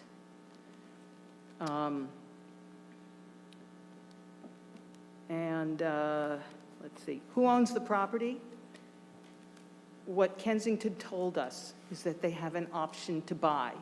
Now, that was months ago. I don't know if things have changed since then, but at that point, they did not have full ownership of the property. And I think that's as many of your questions that I can answer right now. Who else would like to respond? Yeah, I'd like to, if I could. Thank you. So 2 quick points before I get into my general comments. So there was a question about financial interests of anyone up here in Kensington. The answer is none, not a dime. Don't have any financial interest in any of these properties whatsoever, and if I did, I'd recuse myself immediately. Another question in terms of what this gets us, in terms of how long this lasts. One of the reasons why I'm voting tonight in favor of this is that this will likely insulate us from the losing of our immunity for the better part of the next decade. This means that we're done with this for 10 years, most likely. That, to me, is an extremely important point. I want to be clear that we hear you. We all want the same thing here. We want to prevent overdevelopment in the village of Ridgewood. I will be more candid than maybe some of my other council members. I don't like this law. I don't like the Mount Laurel decisions. I don't like the way New Jersey tries to tackle the affordable housing and low-income housing crisis. I think it's done poorly. I think what it is folks in Trenton can't figure out how to do this, so they push this problem down to municipal levels. So folks like us have to figure out how to make it work in places like Ridgewood, which may not be the perfect place to do this sort of thing. With all that said, I have to follow the law. We're subject to New Jersey law, whether we like it or not. And as I think Paul and I think Matt very eloquently put tonight, the judge wasn't asking us to really adopt this. They were basically telling us to do it, or else we were going to face a future that we could not live with. Because of what the judge has said, the way I view it, we have 2 options. We could take no action, try to fight this, and essentially allow judges, lawyers, and developers to determine what Ridgewood will look like going forward. Or we could act responsibly, bite the bullet, do something I don't want to do, come up with a plan that I think looks at where we could put affordable housing with the minimum amount of change to our community, and that's what we did, and that's what I support. I stand with my fellow council members in acting responsibly. Whether we agree or disagree with the law, this, I think, is the least worst option going forward. I can't allow a judge or a developer to decide what Ridgewood will look like for my kids and my grandkids. I have to go and try to do something, we have to go and try to do something that tries to limit this. And again, this allows us to avoid that mess for the better part of the next 10 years. In terms of Kensington, I did not have conversations with them. Good faith required that the council do, and I'm thankful that the mayor and deputy mayor took that upon themselves. No plan is perfect, and I agree we should continue to work to try to figure out ways to fix that intersection and do other things that help the community. With that, I think that affordable housing in the context of senior living, it's better than the alternative. It's better than putting retail there. It's better than putting 40 units of regular housing, which would be far more traffic than anything else that could go there, would generate. And right now, that property is zoned for that. A developer could easily come in, build another housing project there, which again would be even worse for the community. So whether I like it or not, this is probably the least worst option in terms of what could go there. And I do agree with the deputy mayor. I do like having housing for seniors as well. Now, to be even more candid with you, no elected official in this state has ever lost their job by not opposing fighting developers. I could very easily stand up here, as could all of us, bang our fists on the dais and scream and yell that we're going to fight to the last fight. But I'm not going to pander to you like that. I'm not going to lie to you and tell you that that's the right way to go about this. I think what we're doing tonight is the right way to go about this. Figure out a way to work within the confines of the law to protect the village that we all love, and to give us the ability to say that we protected this for another 10 years, when hopefully the state of New Jersey can fix this and not pass this down to the folks up here and the folks in municipalities to fix what is really a statewide and a national problem. Thanks, Ed. Who else? I forgot to say one thing. Jump in. We're not the only town that has this problem. In California, they have a similar law to our Mount Laurel structure. And in Beverly Hills, and you'd think they can control how their village looks, their town looks, a developer with weaponizing the builder's remedy is building a 19-story tower. I don't want to see that in Ridgewood. Sure. So I want to address some of the questions and then make a little bit of a statement. Like Evan, I want to address my only financial interest in this town, like many of you, is my primary home, which is 274 Ivy Place, which is located in the historic district. I actually live in the district of town. I'm incredibly empathetic to what's gone on in our town. I was born and raised here, and if this was an anecdotal story, I would say the single biggest thing that has changed in this village is traffic. I've walked your property many times, all the streets. I went to the high school. When my kids went to the high school, I want to assure you that this full council's listening, and whenever we have this, the first thing I do is I go there, and I've been to the property many times before and since. I want to also say that this is a difficult situation for the state of New Jersey. It's difficult for Ridgewood, and I'm 100% empathetic for this neighborhood, because when all 4 parcels came up, my neighborhood was drawn into that. I assure you I am listening, and I know the rest of the council is as well. I did want to address the Kensington and the meetings. The first time I interacted with Kensington, because I do live in town, was when they wanted to buy the town garage next to Ben and Jerry's. That was their first attempt. I also attended their sessions like you went to when they were trying to purchase the property on Broad Street, and I was in favor of that. I want to say they've been around for a while. I've seen their products. I'm grateful to Paul and Pam for them being the negotiating points, but people are often asking when we first heard of them, and because development has been such a big issue in my adult life for Ridgewood, I've been to all those sessions. A couple things with what people said. There was a suggestion that we could develop on Grove Park. We cannot develop on parkland. When you look at Ridgewood, when I was running for office, Ridgewood's fairly built out. It's just fairly built out. So you have property that would need to be redeveloped. I do want to say, because I followed this very closely before I was on the council, I think the whole community needs to understand how many existing overlays were passed in the 3rd round. So, for example, there's properties that are predetermined in the last round that I don't think people are aware even exist. You can see some of the vacant lands. If you see large parcels of land, you can always ask us questions about that. That being said, as Evan mentioned, this is the 4th and final round. It will be 10 years before there'll be another requirement. Tonight, we're going to introduce 4 ordinances. So similar to what happened with the Kensington, when we introduce it, we send notice. So a lot of people are going to get a lot of letters in the town. We send the letters out, and then at our next meeting on January 14th, we will have individual public hearings for all of them. I want to let you guys know that, because that's how we do it. There's actually a way to notice the neighborhood, and Kensington, this area, you saw that the first round, you'll see it again, and notice will go out. The last thing I want to say is with respect to listening. There is no doubt that that intersection and Maple in general and pedestrian traffic needs some help. I would bet we need about 5 new traffic lights in town, and they're expensive. When this moves past the council, it will go to planning board, and I took copious notes. Pam is the member of the council that sits on the planning, but those considerations need to be forced. Green space. We will be arguing and advocating for more of that. Stormwater drainage, all that becomes detailed to be fleshed out by the planning board. But the number one thematic theme that I've heard all throughout Ridgewood is traffic, and we hear it, and we're taking it very seriously. So similar to Evan, this is not, when you look how overdeveloped our town is, the influence of traffic, You know, there are massive developments in places that used to be nurseries. There's streets from my time as a child that didn't even exist. You know, nurseries that went out of business that are now full cul-de-sacs. We've all seen it. And for me, I'm very empathetic to that. So to the residents, if you have suggestions, and as this progresses, I am here for you. If you want more information pumped out into the public, we will make that available. The only thing I can assure you is I'm going to do what I can to maintain local control, because the loss of local zoning control would be catastrophic to our town. It just would be. But that doesn't mean the conversation's over.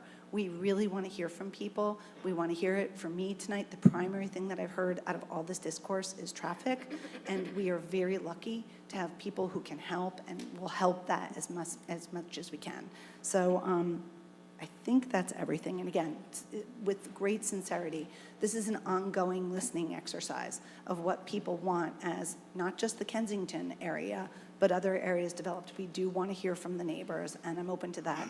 And I'm just very empathetic to how much our town is changing, how much it has to change, and the mandates that we're looking at. Thanks, Siobhan. Frank? So I've only been on the council not even a year yet, and for most of my time up here, I'm proud of the decisions that I get to make and the way I get to help my town. This is not one of them. And I want to start by quoting what our village manager said back in the summer, that this is the biggest malpractice of government, probably in the country, but definitely in our state. And it just, as being up here to do what's best for the town, is running directly counter to that. We're forced to comply. The state is telling us that we have to do this. And what is frustrating to me is that I can't take into account what you want. I mean, the judge said that, which I personally found appalling, that the neighbors were not able to be there. And what scares me the most is that. And that was just a hypothetical of properties based on the size that could fit larger than what's there now. And when you know, like, I want to stop massive development. I agree with the sign. There's people that have said, we don't want Ridgewood to turn into Hackensack. Well, if we lose our builder's remedy, then that's a possibility. And that's scary to me. I want to keep this town as best as we can. And I think, as Evan said, that this is the best of the worst options. And so while none of us want to be here and none of us are happy, that, you know, as the council, we have to do what's best for the whole town. And that doesn't mean that I want to minimize what's happening to you. I empathize with the neighbors. We've heard about traffic issues. When I started my position, I volunteered to be on CSAC, the Citizen Safety Committee, because that is so important to me. And I will, Shelley, continue to fight for it, you know, because I do believe that pedestrian safety and safety in our town is the most important thing. And so I regret that we're in this position, but please know you can be as angry as you want about it, but it's not us that are forcing this upon you. It is a state law that the judges are telling us that we have to do. They don't care what you say, they're just saying this has to happen. And to me, that's a broken system. And I hope that we can, as a community, and I hope the rest of New Jersey at some point, can figure out how to fix it, because it's broken and it keeps going further and further down a broken road. Thank you. Thank you, Frank. I took a lot of notes. I'm going to answer as many questions as I possibly can. By all means, when we finish our business, we will go back to public comment. Please ask any questions that we did not get to, that we did not answer adequately. We will do the best that we possibly can. I promise you that. First. Second, I greatly appreciate everyone listening and following our format. This is how we do business. We are not here to avoid your questions. We're here to answer your questions. As I said in the beginning, you're not going to like a lot of the answers. By the way, that's part of transparency. We're going to tell you what the story is. I said you're not going to like it, but this is the story. And I'm going to tell a story now about the meetings that Pam and I took. First of all, we did not start taking them 2 years ago. Kensington has been here for 2 years, scouting locations, looking at where they wanted to go. They've been here for 2 years. We started last summer. So, year and change, There was a question about who owns the property. The people who own the office buildings still own the property, but Kensington has potential control. They have the option to purchase those properties. And who was it? Forgive me. Somebody said, oh, Kelly, you said that I suggested that they buy another piece of property, making the problem bigger. I did. In fact, I pushed it. And I am very happy to say that I did, because they would have otherwise likely been able to put the same size development on 2 of the lots instead of 3. It would have been a complete disaster, in my opinion. So yeah, I did do that. But let's go back to the meetings and why we were at the time happy with what we got. We must provide affordable housing. There's no question about it. This town is fully built out, 100%. No place to build anything. If you want to build a new house, you got to buy one, knock it down, and build a new one. And you see it happen all the time. And that's what this is. And what we said back in whatever month that we had that meeting where we had Beth testify is those office buildings are old. They are done. At some point in the next X number of years, and probably not getting to double digits, they're going to be gone. They're for sale. If this didn't go through, something else will. Evan mentioned that a CVS could go there. And I know that you're opposed to this project. I am, in my heart of hearts, absolutely certain that if a CVS went in there, first of all, you would oppose it as vehemently, and we could not stop it because it's zoned for that. So when this came in, we said, you know what? This is not the worst situation because it does provide a service to the community. It is not a CVS. We know that anything that goes there is going to create greater traffic. We know that. But that this is, as was said, a lesser of many evils. And it's been said many times tonight that we didn't oppose it. I'm going to read from what I read to you. Because you oppose it, we oppose it. Those of you who were at that planning board meeting that I was at, remember, I stood in the lobby and took many, many questions.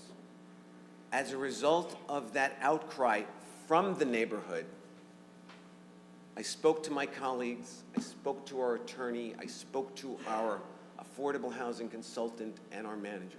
And I said, these people are incredibly upset. We can't approve this. The discussion went back and forth about, but we have to. We need the affordable housing units. And if we don't do it, we're in big trouble because of the builder's remedy suits. But my colleagues agreed, and that's why we voted it down. We voted it down because you opposed it. Did we think it wasn't so bad? We thought there are worse options. I still think there are worse options, by the way. I've said that, I maintain that. But you didn't want it, so we fought against it. And by the way, it was not blown through in the summer. There are statutory deadlines when these things need to get done. We were following statutory deadlines as we are now, which the latest statutory deadline is that this deal must be done by December 31st, which functionally means December 19th because the next 2 weeks are dead. So that's why the judge is waiting for a decision tomorrow. Let me continue.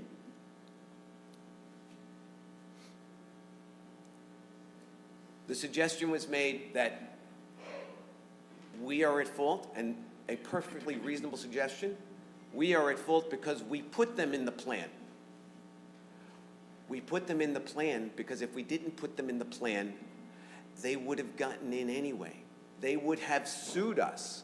As we said several months ago, we know the trail of this. By the way, I didn't know the trail of this before. I've just been on the job training. I've learned a lot. And we said at that time, Beth said it, Matt said it, they're going to win. We knew at the time that if we didn't put them in the plan, they were going to get in the plan. It was a fait accompli, and it was out of our control. By the way, if you want to blame somebody, blame the state legislature, because this is their plan. Yeah. Stephen, you mentioned that the hammer is not really something that is something that we can appeal. I urge you to go speak to the best lawyer that you can find, because it is absolutely, it is not just a hammer and it is not just real. It is a big stinking hammer. It is for real. Otherwise, we wouldn't be having this discussion. We would still be saying no, because we'll just wait until the judge orders us. You also said that Kensington, you spoke to somebody and they are considering another location. That would be great. I don't know that. I have not heard that. I have not had a lot of contact with them, but I hope that you are right. I don't think that is, for whatever reason, ultimately accurate. I'm not saying that it wasn't said to you. I'm just saying that I'm pretty confident they're going through with this, because they know they're going to win. They've always known they're going to win. We've always known they're going to win. And we've never said anything different. And in terms of transparency and fear-mongering, we're all looking at that map saying, well, that's fear-mongering. No, that's transparency. That's what this is about, is telling you the bad news, not the good news, the bad news. We told you this when we denied it. You think we want to come here and tell you this? Not in a million years.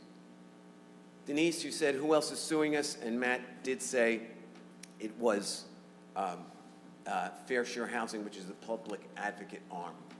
Speaking of which, there are several ordinances here being put forth tonight. The reason is that with Kensington in the plan, Fair Share Housing is not satisfied. They want more. So there are other neighborhoods that are going to be affected with overlay plans. Overlay plans mean that if there's a building someplace and that building is sold, it is suitable for affordable housing. And if we don't do an overlay plan, we will not settle this case, and we will lose our builders, we will lose our zoning immunity. So we have been, for the last 2 weeks, in addition to working on Kensington, negotiating further, because they are a beast that is not satisfied. They want more.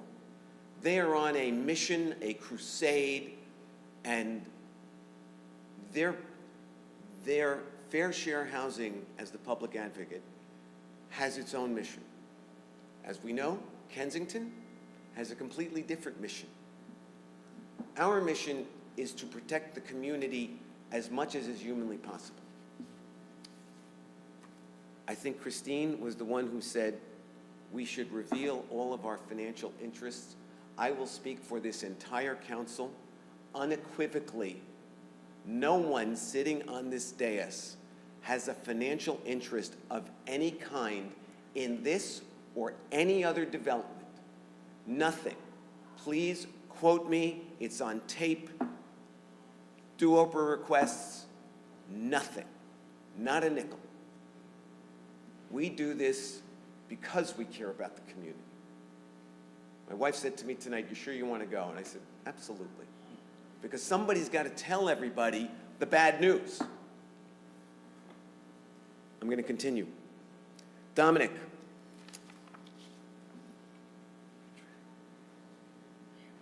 Oh, I already answered your question about who owns the property. Traffic issues. We know there are traffic issues, and we are completing a traffic study. One of the reasons we didn't complete a traffic study earlier is because the court does not care. This is a planning board issue. This will go to the planning board. This will be discussed. You can be heard at the planning board. I recommend you go to address these safety and traffic issues. Do we know that there are safety and traffic issues? Of course there are. There are now because of that offset intersection and the narrow streets. Go to all the planning board meetings. Come to the January 14th meeting here. You will all have an opportunity to be heard again. You can repeat yourselves. You can come up with new information, with new discussion. But I'm putting it out there. January 14th is a public hearing on all of this. And who was it who said that I have never been through this neighborhood? I've been through, my kids went to the high school. They played sports on those fields. I've parked on your streets. I'm one of those people who came and parked on your streets for sporting events. I still park on your streets for sporting events. I do. I've been there many times. It was the one time that I met with Pam and Andy Welch for 3 hours that they pointed out things that, as a casual observer over the years who just made gyros and did not sit on the town council, that I learned much, much more. So much of that is really important. But Judge Sapp Peterson is not interested in that. The planning board will be interested in that. And to the point that Siobhan made, I am so happy that we have such a high caliber planning board, with no disrespect to anyone who has sat on it before. But these are architects and engineers and attorneys and otherwise really smart people who care about this community as much as we do, as much as you do. And they will take all of this into consideration. Traffic is not the issue tonight. We know it's an issue, but not tonight. Let me continue.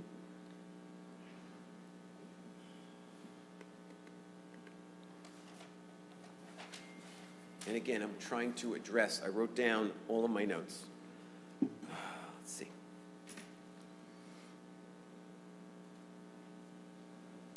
Susan Schreiber, you recommended that we should consider other parcels.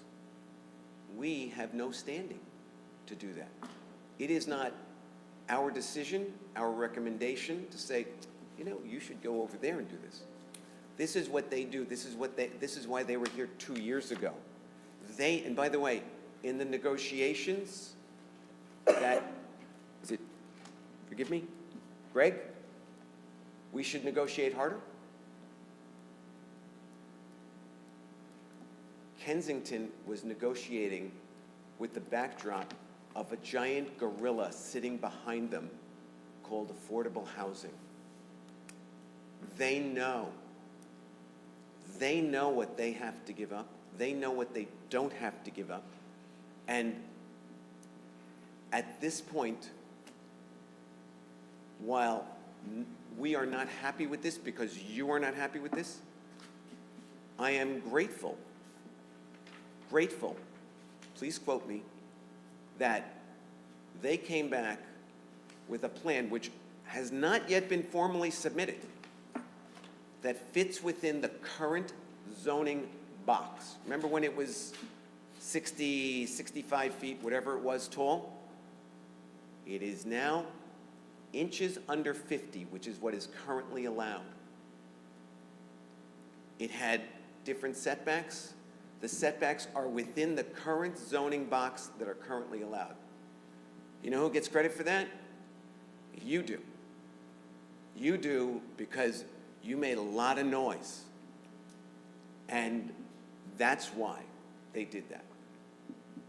I was very concerned, and I still have some concerns, that if we did not settle on this tonight, that they would come back with the original plan, which was significantly larger, or something bigger than that. Am I fear-mongering, or am I telling you what the state of affairs is? That's for you to decide. But I urge you, this is all on tape. Take the tape, hire a lawyer, and ask him, is he telling the truth? Because if he's not telling the truth, we want to know, we want to call him out on it. It's all here. You don't have to remember it.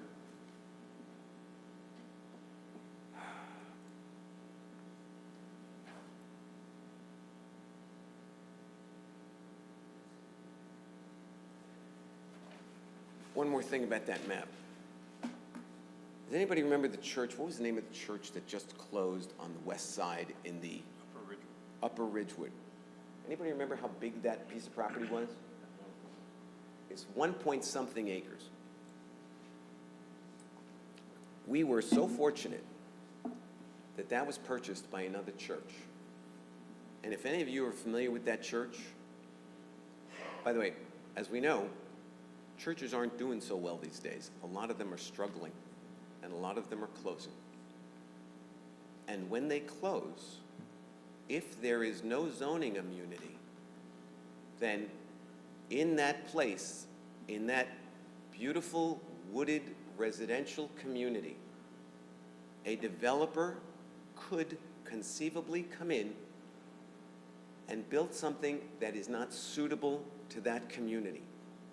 That is what the loss of zoning immunity means, and that is an incomplete, prepared on the fly map to illustrate the danger to our entire town by the loss of zoning immunity. For those of you who would like to blame us, that's what we're here for. We're here to take the punches, and that's fine. We sleep well at night. And again, my apologies that we couldn't do better for you. We wanted to do better. We really, really did. So far, this is the best we could do, but this will go to the planning board for traffic considerations. I urge you all to attend. And with that, we will return to our regular agenda. By the way, as I said, at the end of the evening, there is another public comment section. If we did not answer all of your questions, my apologies. We're doing the very best we can, as you can see. And some things, by the way, we can't answer. We just don't have. Oh, there was one other question about not giving information during litigation. We can't function like that. We just can't. I actually, as Matt knows, by revealing what the judge said during mediation, I violated the judge's order. Absolutely, unequivocally. By the way, for those of you who didn't know, I'm an attorney. I know this. I'm an officer of the court. And for those of you who were in the committee meeting, if you remember, because Matt's out front on this, I excused him from the room when I revealed this, but it was so significant, I could not keep it confidential. You had to know this. You don't have to like it, but you had to know this. And with that, Heather, let's return to our regular agenda. So could I just say one thing when By all we means. introduce the ordinances, because people want to know the areas and there's different areas. We have different slides. So the first one will be Kensington to show the area, but for some of the people who are leaving, there are other areas where you may get another letter because of some of the zoning changes. So hopefully that makes sense. So we're going to change the map, and it's going to be specific to the ordinance we're reading. Dylan, you want to go to the first one?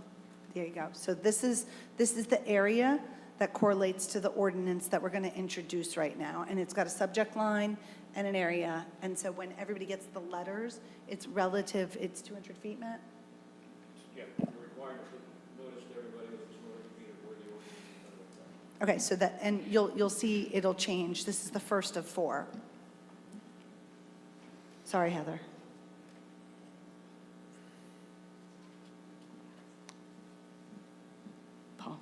Paul. Oh, excuse me. So sorry. Still answering questions. I move the first reading of ordinance 4071. Second. Mortimer, Yes. Perrin, Yes. White. Yes. Winograd, Yes. Vagianos. Yes, so ordered. Will the clerk please read ordinance 4071 by title? An ordinance amending Chapter 190 Land Use and Development to create the S1 Senior Overlay Zone District. I move, go ahead. Oh, great. I move that ordinance 4071 be adopted on first reading and that January 14, 2026 be fixed as a date for the hearing thereon. Second. Mortimer, Yes. Perrin, Yes. White. Yes. Winograd. I just want to be clear with the public. I'm voting yes, but in between then and now, the certified letters will be recirculated. So that's just the formulaic process. So I'm voting yes. And again, to note the date, it's January 14th, and you will, anybody who's within 200 feet of that will receive a notice. So yes. Okay, and Vagianos. Yes. I move the first reading of ordinance 4072. Second. Okay. Mortimer, Yes. Perrin, Yes. White. Yes. Winograd, Yes. Vagianos. Yes, so ordered. Will the clerk please read ordinance 4072 by title? An ordinance to amend Chapter 190 Land Use and Development of the Code of the Village of Ridgewood to modify zoning standards to create the TO-1 Townhouse Overlay District. I move that ordinance 4072 be adopted on first reading and that January 14, 2026 be fixed as the date for the hearing thereon. Second. Mortimer, Yes. Perrin, Yes. White. Yes. Winograd. So my counsel's going to get annoyed with me. This is a different area of town, and you'll see at the top, the district is Goffel Road, and the corresponding addresses are in the book.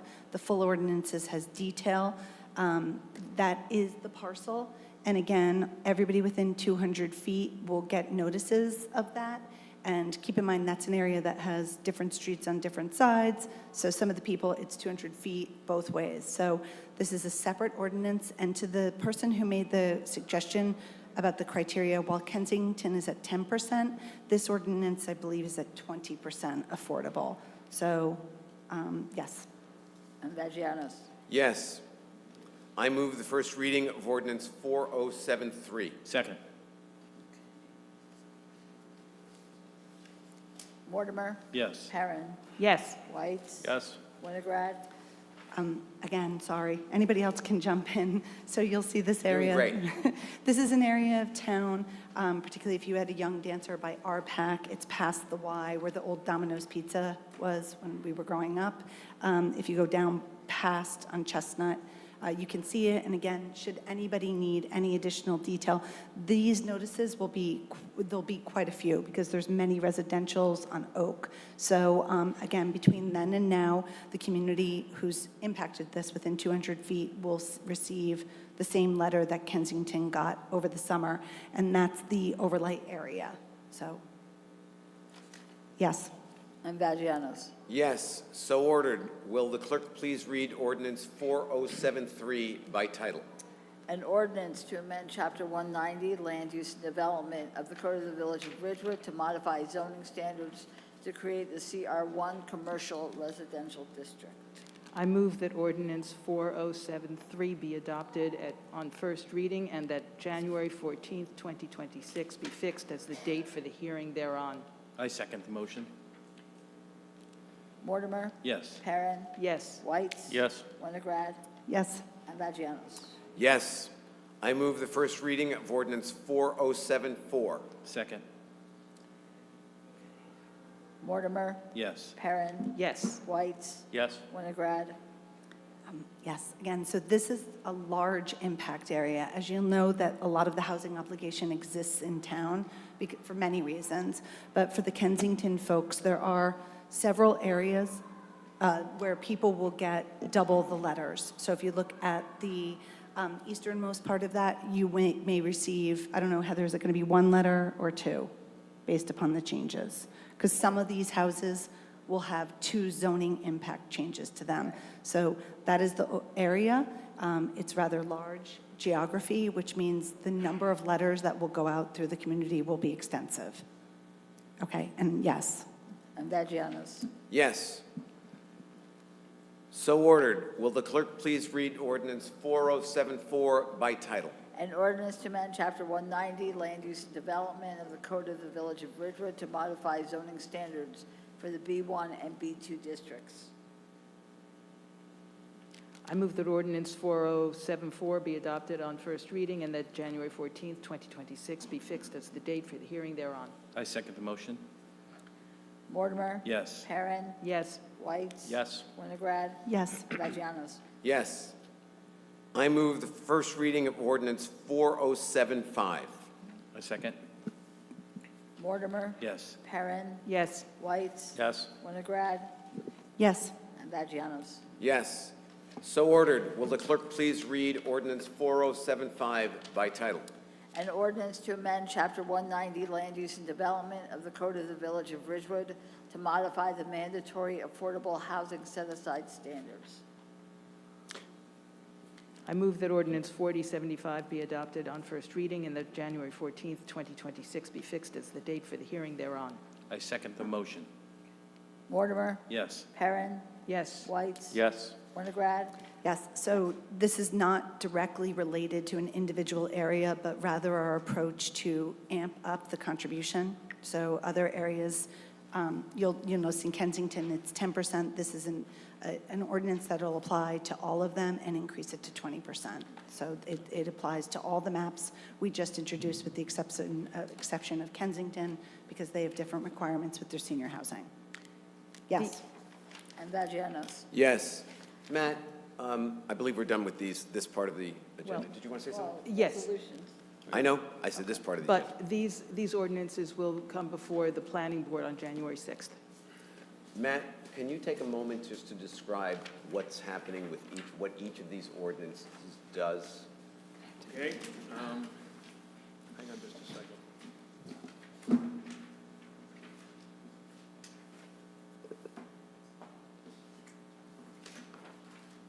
me get my notes.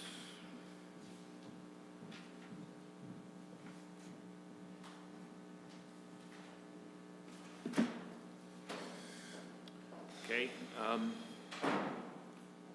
hopefully everybody can hear me. With regard to the Goffel Road property, this was, as I said earlier in my opening remarks, we spoke with developers from different parts of the town. Chestnut Street, Goffel Road, both of those are in Glount here because we're mandated to speak with them and decide what they wanted to do. This ordinance proposes for this site to be developed with townhouses, what's called stacked townhouses or indoor single-family homes at a maximum density of 13 units per acre. The anticipated developer for the site has indicated they would like additional density, permitting modest increases, may assist with the settlement of the affordable housing litigation, which is what we're doing here. So it's a 1.62 acre site, and at 32, at a density of 15 units per acre, that would make it available for 24 homes. So this ordinance increases it from what it is already to 15 units per acre and allows for townhouses development. We have no idea. We think this is going to make it available, but certainly this has been reviewed by Fair Share Housing Center, and they find it acceptable as well. So. Next. Oh, okay. The B2 district, all right? As part of our third round overlays, we brought into the B1 and B2 districts to have upper story residential uses at a maximum density of 18 units per acre and a height of 50 feet.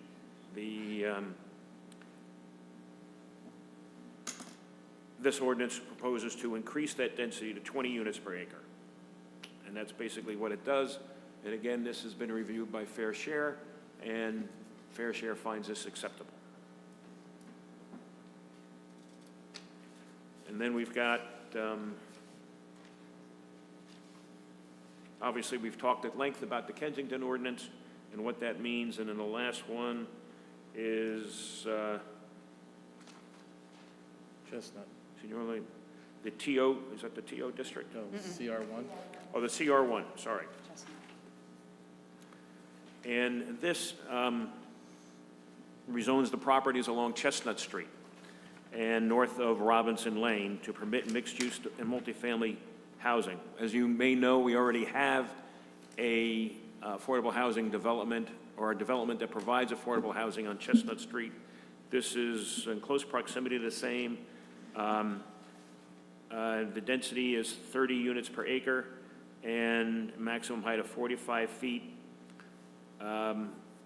Except that the additional architectural requirements are imposed for any building greater than 40 feet in height which may exist, and the ordinance prohibits upper-story balconies to face single-family residences. There must be buffers and other things that are provided in there, and a 12-foot minimum rear yard setback to any of the homes. So 20% of the homes shall be affordable housing, so it's a 20% set aside. Thank you so much, Matt. Before I told you that we needed to feed the beast more. This is what we had to give up. We submitted our plan. It did not satisfy them. We negotiated these 3 additional properties. Again, this is a Kensington problem. This is your neighborhood's problem. It is not just your neighborhood's problem. We are trying to limit it as much as we possibly can, but the beast is the beast, and that's what we have to do. And so let's move on. Heather. The following resolutions, number 25-562 through 25-564, will be adopted by a consent agenda with 1 vote by the village council. They will be read by title only. Award contract under state contract, body-worn cameras, related accessories, digital evidence storage, and management services, and tasers for the police department. Authorized settlement agreement with Kensington Senior Development. Authorized mediation agreement with Fair Share Housing Center. May I have a motion? So moved. Second. Mortimer? Yes. Perrin? Yes. Whites? Yes. Winograd? Sure, just because there's a lot of process going on here, I just want to make sure there's 3 resolutions. One has absolutely nothing to do with affordable housing. It's related to a purchase that's necessary for our police department. And the last 2, while the first 4 were ordinances, this is a resolution that we can show in court to show the negotiations that we've made. So there's one for both Kensington and one for both Fair Share. So I just wanted to kind of slow it down. There's 3 here, 2 related to housing, and my vote is yes. And Vagianos? Yes. And with that, we will return to public comment.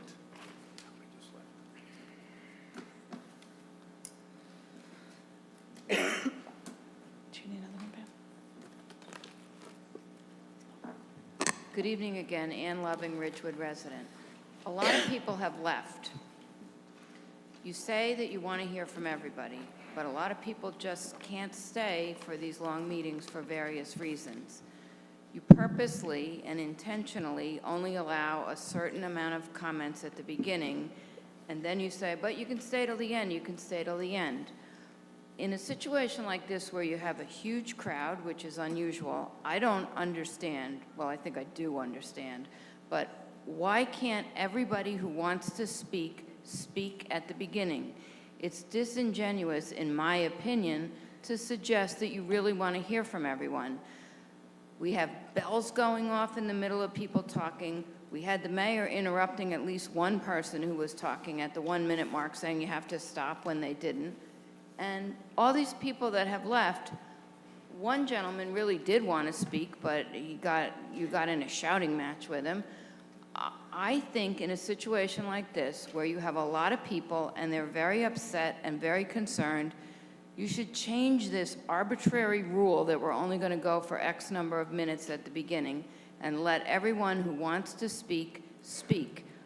this comes off to me as an intentional way of clearing the room so you really don't have to hear from everyone. If you wanted to hear from everyone, you'd hear from all the parents who had to get babysitters, all the seniors who are getting tired and want to get home, all the people who have dogs they have to get home. You're not hearing from them because you're cutting it off after a certain number of people, and they just get tired and go home. And I think it's wrong. Thank you, Ann.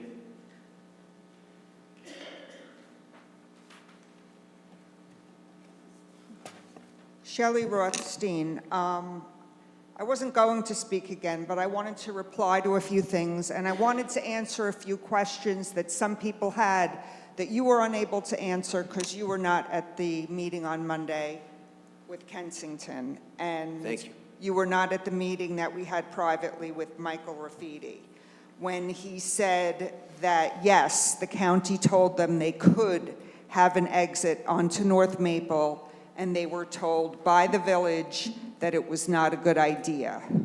So I don't know who told them that, but they did offer to have an exit onto North Maple, and now instead on these renderings, we're stuck with just a pedestrian entrance. It's a shame about affordable housing being forced down everyone's throat, but what's more of a shame is this loophole that assisted living can be affordable housing. It's ridiculous. This is not affordable housing for a single mother with 3 children. The 10% are Medicaid beds. It's a studio room, 2 to a room. That's what they call affordable housing. And I also hate to hear it keep being referred to as senior housing. This is not senior housing, what Kensington is building.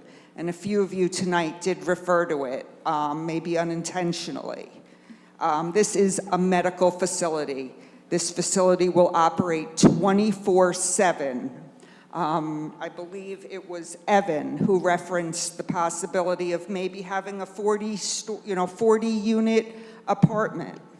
Well, I'll tell you that Kensington, as an assisted living medical facility, requires garbage pickups 5 times a week, recycling pickups 2 to 3 times a week, produce deliveries 3 to 6 times a week, food, bread deliveries 2 to 3 times a week. You tell me what apartment building would require that? What apartment building has 120 full-time jobs, 15 to 20,000 visitors a year?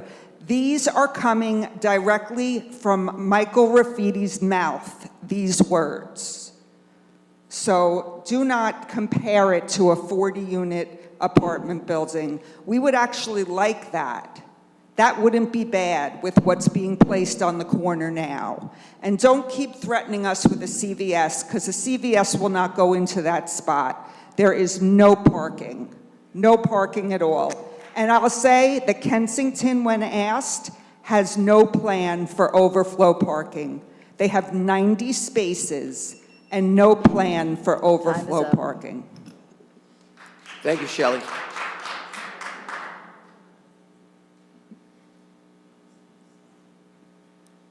Hi, Pete Masajewski, Ridgewood resident.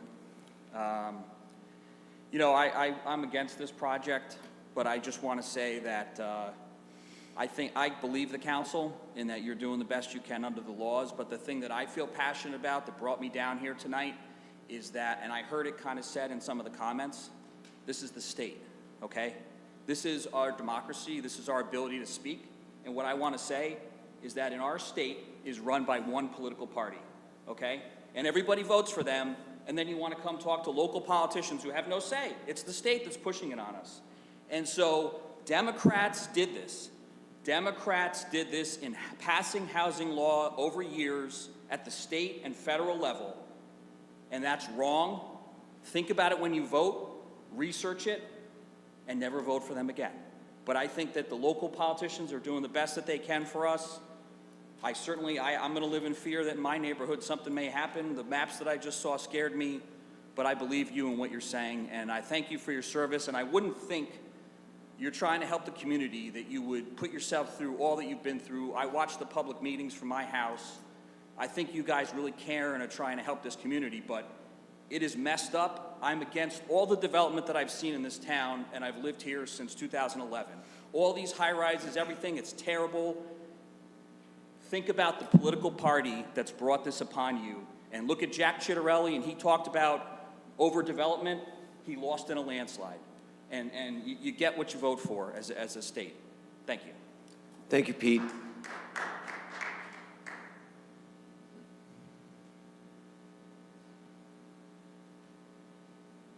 Dominic Magliano, Ridgewood resident. Back to the affordable housing units, the rentals. A person, say I go in, I get a break in my rent. Now when I leave, does the landlord still has to make it affordable, or does it go up to regular market value? I'm sorry, I didn't hear the question. Could you repeat that? I'm so sorry. Affordable, say I bought a building, and I have to, say I have 4 units I have to rent for affordable. I know it's got to be below rent, below the market value. Once those people leave, does my units go back up to, oh no, so it stays there forever? We can answer that. Do you want to? I just did. Okay, all right, I just, so then, so Kensington. I'll answer that when everybody's done, and Okay, I'll okay. make sure I can do Okay, all right. it. If that's the only question. Thank you, Pete. Thank you.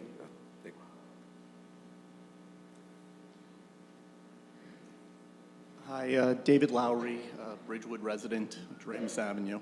I too want to thank you. I think you guys, ladies and gentlemen, have done a great job of listening, of providing information here, at least, and it's not easy, and I know that. And I think that you guys are really doing your best to try and figure out a lot of difficult things, laws, how they interact, how you can meet those demands. So I do want to thank you, and that's all accurate. I know that this is a tough thing, and then a lot of us do not like it. Maybe all of us don't like it. Unfortunately, you're all in the seat, and that's a tough situation. And again, I don't know necessarily what the best thing here is. What I do know is I'm a former CEO of a bank that's provided billions of dollars for development throughout my career. I have never seen a developer not be able to negotiate a deal to get surety of execution with its bank, with its bankers, with the municipality, just to save legal costs on a fight, just to save time on the financing, to make sure that they have their investors lined up and can move forward. Something is not adding up to me right now. I can't understand what it is, but I hope that maybe some more information can be provided, or there's somewhere I could go, maybe that could be listed online, where I could find more information with somebody, because this doesn't make sense to me that we have opportunities maybe to provide more affordable housing, which is what one of the lawsuits would care about. We have a developer who's already, we're increasing our density already by a certain amount.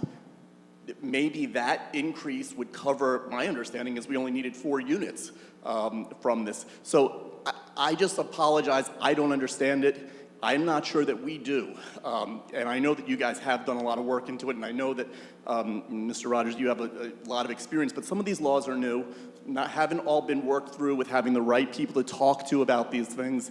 I would like to understand what sources you've used and how I can maybe educate myself more to understand better. Thank you. Thank you, David. Anybody else? Sure. Paul. Hi, thanks, and thank you for listening tonight, and I do appreciate that you all tried to address. Would you just state your name, please? Megan Bracken. It would have been helpful to understand what comes next, what steps are next, and what exactly the planning board is within their control to sort of mitigate some of the impact on the neighborhood. And I guess if the deputy mayor is the representative of the planning board, if you could, share with us what the process is. And I would say I'm a little disappointed that when all of you spoke and you talked about how hard this is, nobody made any commitment to the neighborhood to say that you would work with the planning board or with the developer to try to mitigate that damage. And for the record, Paul, I didn't go over my time the first time. Great.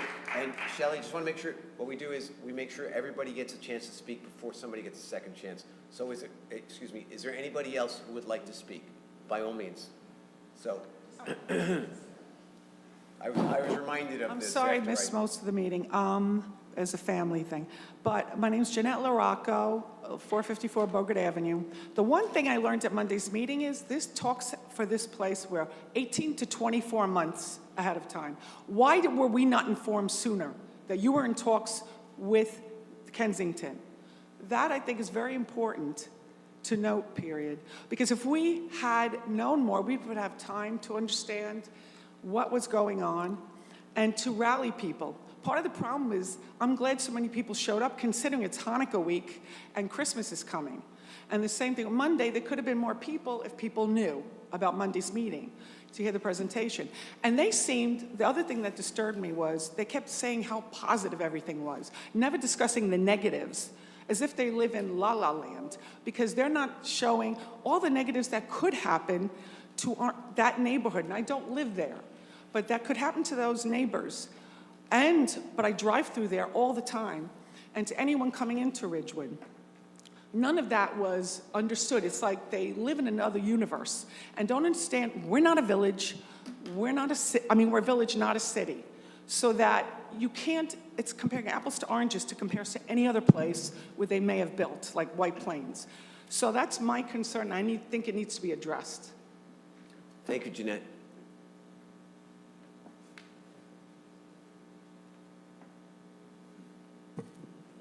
All right, before I made a comment, Name. Gary Negridge, Ridgewood. And forgive me for calling you Greg before. I was trying to find your name. That's not uncommon, that's fine. I made a comment about getting more, and my friend, the ex-banker, or maybe he's not an ex, alluded to something that I'd like to reinforce. A developer's world is about a clock, like your 3-minute clock, okay? So even though he may have Thor's hammer, he doesn't have time. Now, it's when somebody wants to build on a piece of property, as you point out, they get options. And on the magic day that the deal becomes real, there will be a room as big as this, and there'll be all those people with their attorneys, and you will see contracts signed, titles issued, the whole thing will happen within sometimes up to 24 hours, I'm sure, but they try to do it in 10 or 12. So everything is floating on time. And the longer it takes you as the developer to cut the deal, you know what? You got an option on the property. But now I got the property and I know you just sunk $1,000 an hour on 1,000 attorneys and experts and every other damn thing. And I'm gonna say, you know what? I think I need an extra 5 points on that property. And now, what do I do now? I got all this here. Gary, please speak into the mic. Thank you. My point is, you do have a lot of negotiating power. If you walk in and say, you know what? We can eliminate all the lawyers, guys, if you can give me this. Speak into the mic. Thank you. Think about it. Thank you, Gary.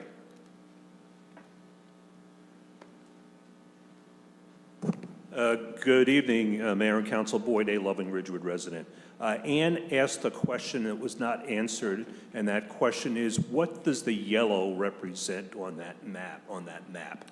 Specifically, what does the yellow indicate? We believe it indicates that there are properties that have a structure on it, and a larger structure could be built without any zoning, but if we could just get some clarification on what that means. Mr. Rogers made a comment at the beginning of the meeting that indicated that people aren't opposed to affordable housing, they are opposed to development. I'm not sure if I heard that correctly. I'd just like you to clarify that, because quite frankly, as a member of a minority group, I do find that there are people who are against affordable housing, thinking that there's going to be an element that moves into the community that they don't like.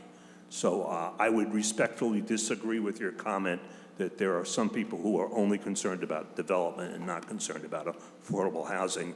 I have read comments in the newspapers from politicians running for office who are running on that platform that they are opposed to affordable housing because it attracts a type of individuals that they don't want in their community. So again, I would disagree with your comment if that's what your comment was. Mr. Mayor, you specifically stated that you have no financial interest in anything that was being discussed tonight or being passed tonight, introduced tonight. Specifically on 4074, that ordinance, I believe that you own properties in the B1 district, and one of your properties, at least one that I know of, has residential units in it. So I don't understand how you have no financial interest when the property will increase from having 18 units per, I don't know what, per acre or per unit, up to 20. So if you could please clarify what your remarks were on there, because my view, my personal view, is that if you own a property in the B1 district and there's a change being made in the B1 district that will increase the number of units, that you have some financial gain that you could possibly make. And the last thing that I want to say is that you can talk all you want, but actions speak louder than words. If I remember correctly, not one of you showed up at the meeting where Shedler was discussed downstairs with Matrix. Not one of you showed up at Monday night's meeting. You represent us. I didn't vote for any of you, but you still represent us. It would have been nice if one or two of you had showed up on Monday night. You all chose to deliberately stay away. Boyd, That if you could speaks finish up volumes to me. Your comments? Your time is up. No, it isn't. Oh, I beg your pardon. I'm trying. Oh, listen, I made a mistake. I'm Yo, so you sorry. deliberately made the mistake, just as you deliberately come didn't on. show up on Monday night, and you deliberately didn't show up with Matrix. You're afraid of us. I think. I don't know any other reason why one or two of you wouldn't have shown up on Monday night or shown up at that Matrix meeting. That speaks volumes to me. You don't want anything to do with us. Thank you.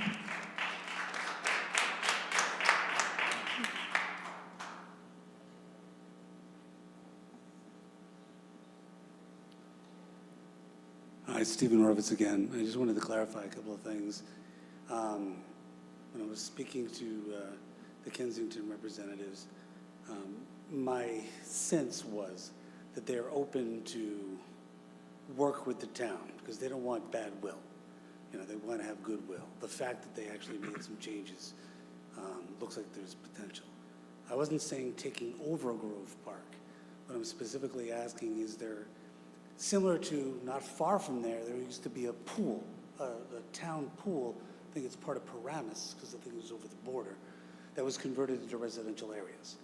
Theoretically, you could take a section of Grove Park, which should be big enough to handle a facility even larger than the one that's being proposed between Marshall and, because quite frankly, in my humble opinion, for Kensington themselves, the green space issue, and there's other issues as well, that could potentially be problematic for them. Because even though they've determined that there's other similar places that have like 90% capacity, you know, what are they going to choose? Are they going to choose one with the green space or without the green space? Because there doesn't appear to be enough room to have green space. Now, when it goes to planning and zoning, I still have to do some research on this whole process. But I'm assuming that it's not a done deal until it goes through those situations.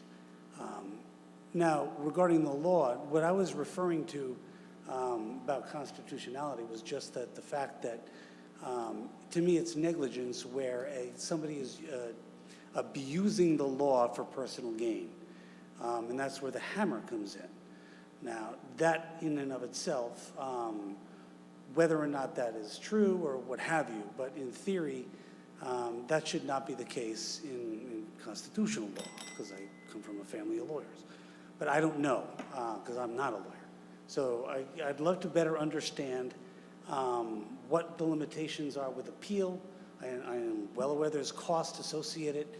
Is the cost worth it? Because in my humble opinion, this is a great town. I've loved this town. I grew up in this town. My parents grew up in this town, my grandparents, and so on.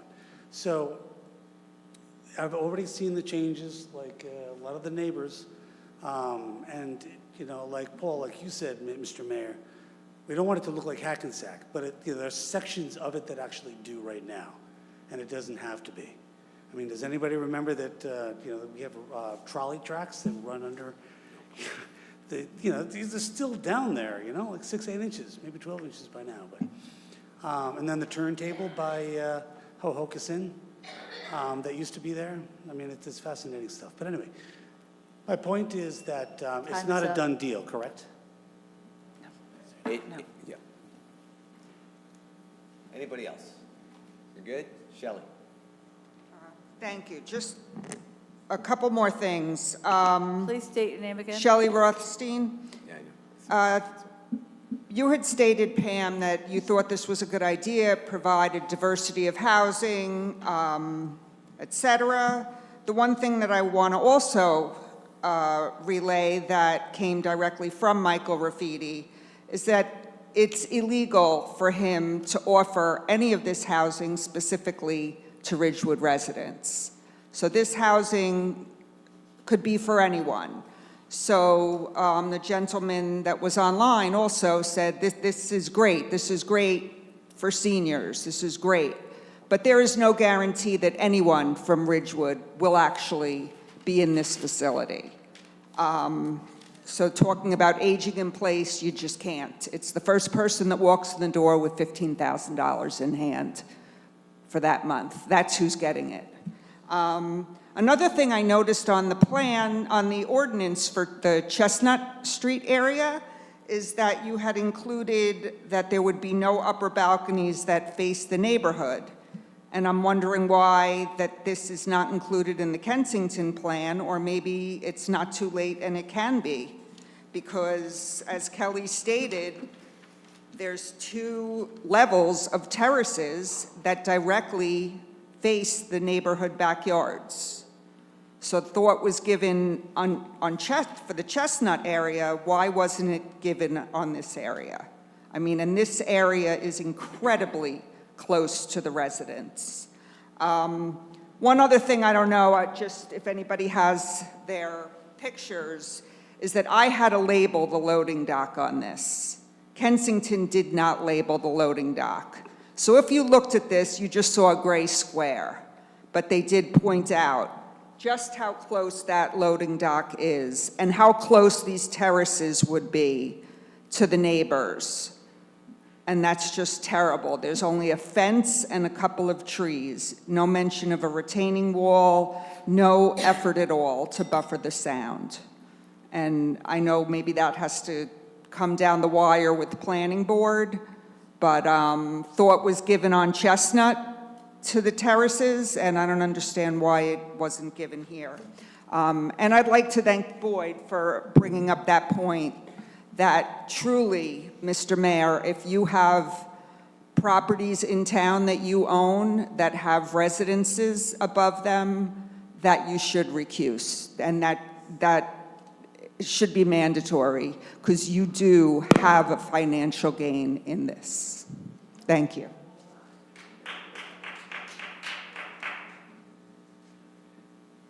Hi, Kelly Morgan. I would just like to point out to the viewers who are online and those who are in the audience who were not able to attend the Kensington presentation on Monday due to the short notice or lack of publicity. We have screenshots from that presentation available. We do have a recording available. You can go to ridgewood-united.com to see some of those screenshots, and you can see just how massive the facility is. The scaled down approach is not very much scaled down. All of the comparative drawings are there. We have comparative information from what was originally presented, as well as the concepts that were freshly presented on Monday.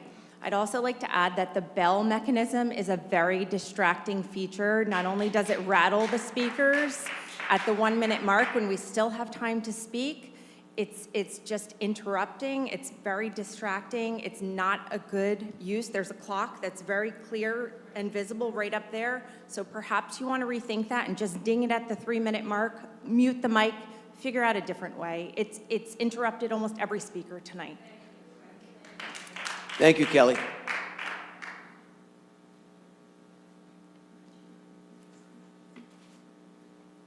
Dominic Magliano. Question number one, does the town have a rent ordinance? Have what? A rent ordinance? Like, you have rent restrictions? No, and then the next question is, when the developers come in, they built a new property, are you guys forced a 5-year abatement? A 5-year abatement. In other words, I built a property, first year, I only pay, say, like 20% of the normal taxes. Okay, just want to make sure, that's all. Okay. Hubbard? Anybody else from the audience? We have a couple of people online.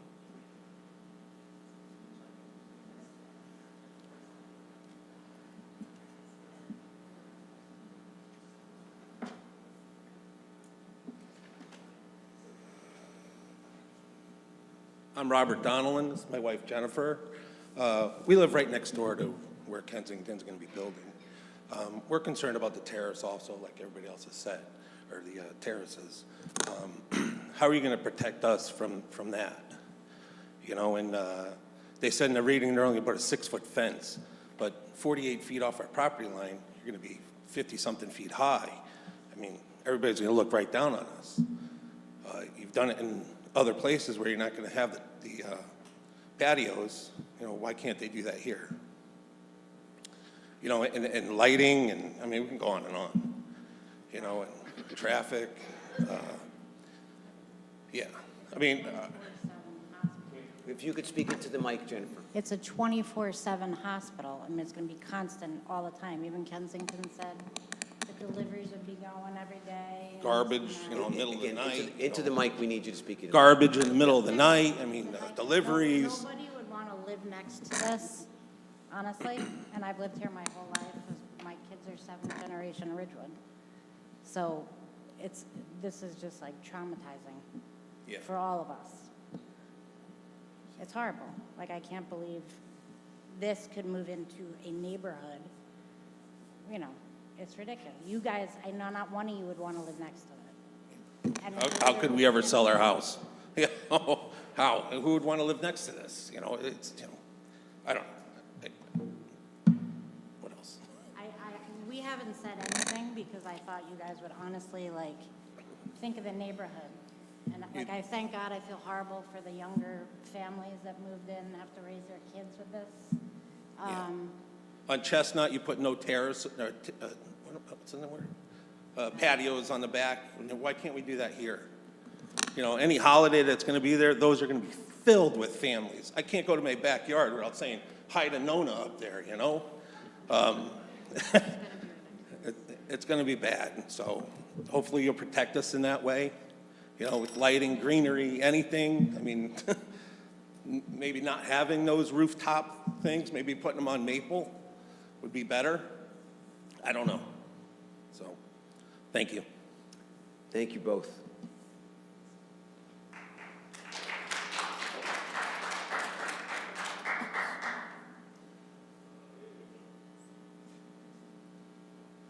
John Fry, North Irving Street. John, if you can get a little closer to the mic. Absolutely. Thank you. So indeed, just following up on this whole concept of the terraces and the developments and so on, Mike, the other night, he explained to us that indeed down in Virginia at their facility, they had taken over a Burger King to build their facility, and then they put up their facility, and the houses that were immediately behind it, eventually they all got sold, and they have now become all townhouses because nobody wanted to live in them as individual houses. So indeed, this problem has existed in their properties before. Their solution was put townhouses behind it and knock them down, and they just pushed the problem down another block. So we don't want to see that happen here. Obviously, the immediate neighbors, it's a real issue, but everybody it's going to be, and You'll be doing another zoning for townhouses on the next step down. We got to worry about it. That's all. Thank you, John. Anybody else before we go to our hybridexes? Okay. Rurik, you're up.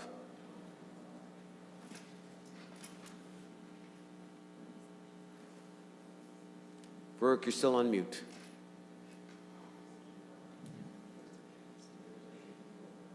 Do you hear me? Rorik Yes, we can.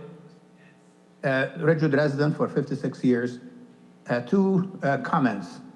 Thanks to you, everyone in Ridgewood, and in fact everyone around the world, can participate in this meeting by Zoom, which is what I do. Being disabled, I'm not comfortable coming to meetings with lots of people, and so I participate by Zoom. And people who have to leave early should not have come, and they could have participated by Zoom. Secondly, anyone who says you don't care, I say, yes, you do care. I've lived in this town for 56 years, and I cannot think of a village council that has accomplished as much in the last 2 years as you have. You've accomplished more in the last 2 years than the last 20 years that was accomplished by other people. For that, I thank you. And so many of your accomplishments have not been easy picking. I mean, you have Shedler, you have this. These are tough things where you get support by some and many people against you, but you're doing what is right for Ridgewood. For that, I say thank you, thank you, thank you. Thank you, Rurik. Thank you, Rurik. Natalia, you're up. Hello, can you guys hear me? We can. Okay, so just wanted to take another opportunity and reiterate some of the things that I mentioned earlier. Could you just in state your person. name, please? Natalia Protasevich, 370 Godwin.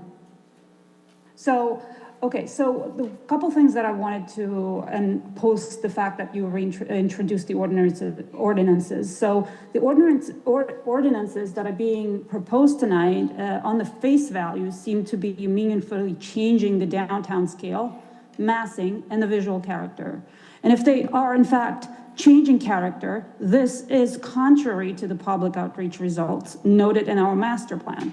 If you recall, the 2022 master plan was explicit. The downtown policy must maintain the aesthetic qualities and feeling of downtown and limit further high-density residential development. Visual impact of any new development must be assessed, and it applies here.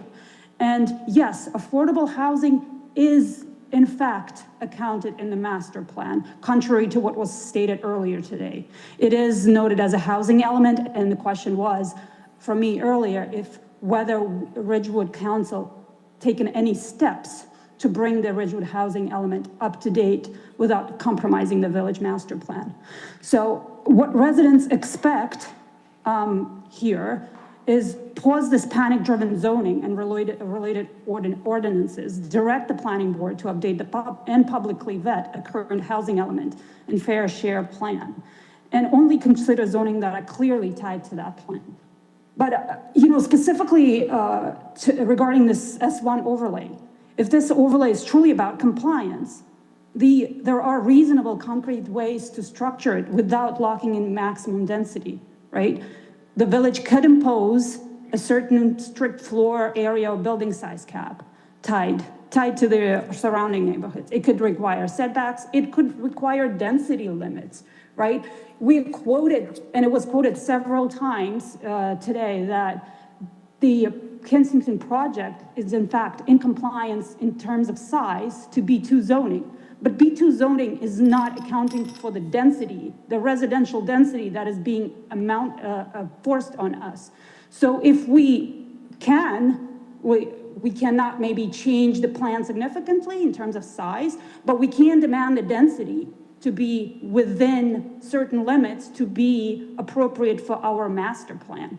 So respectfully, I know people mentioned before the court response, it will not be accepting any kind of deviation for what was already presented by Kensington. Respectfully, courts do not require municipalities to approve the maximum density possible, which seems to be the case here. They require evidence of good faith planning and the proportional zoning and a realistic path to compliance. Tools like density caps that I mentioned here, which nobody mentioned, right? Let's review the density cap, 120, keep the building the same, okay, fine. Instead of 120, keep it at 60. Why, there is no specific Time is up. limit that we have to attain to. Am I out of time? Yes. Okay, so that's what I wanted to stress out. Keep the density plan at limits. Thank you, Natalia.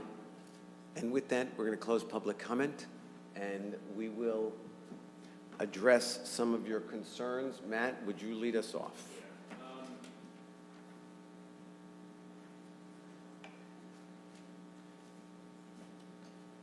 First of all, I think everybody's got to understand this process that's gone on has gone on since 1975.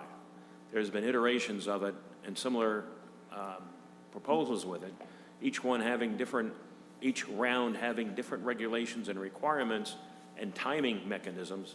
Originally, it was supposed to be handled by the legislature, and when the legislature didn't act between the second and third rounds, someone sued the legislature and the courts got involved and the courts took it over. So the fourth round is kind of a combination of the courts and the legislature handling affordable housing, and that's why we're in the position that we are in here and subject to court time periods and court mandates.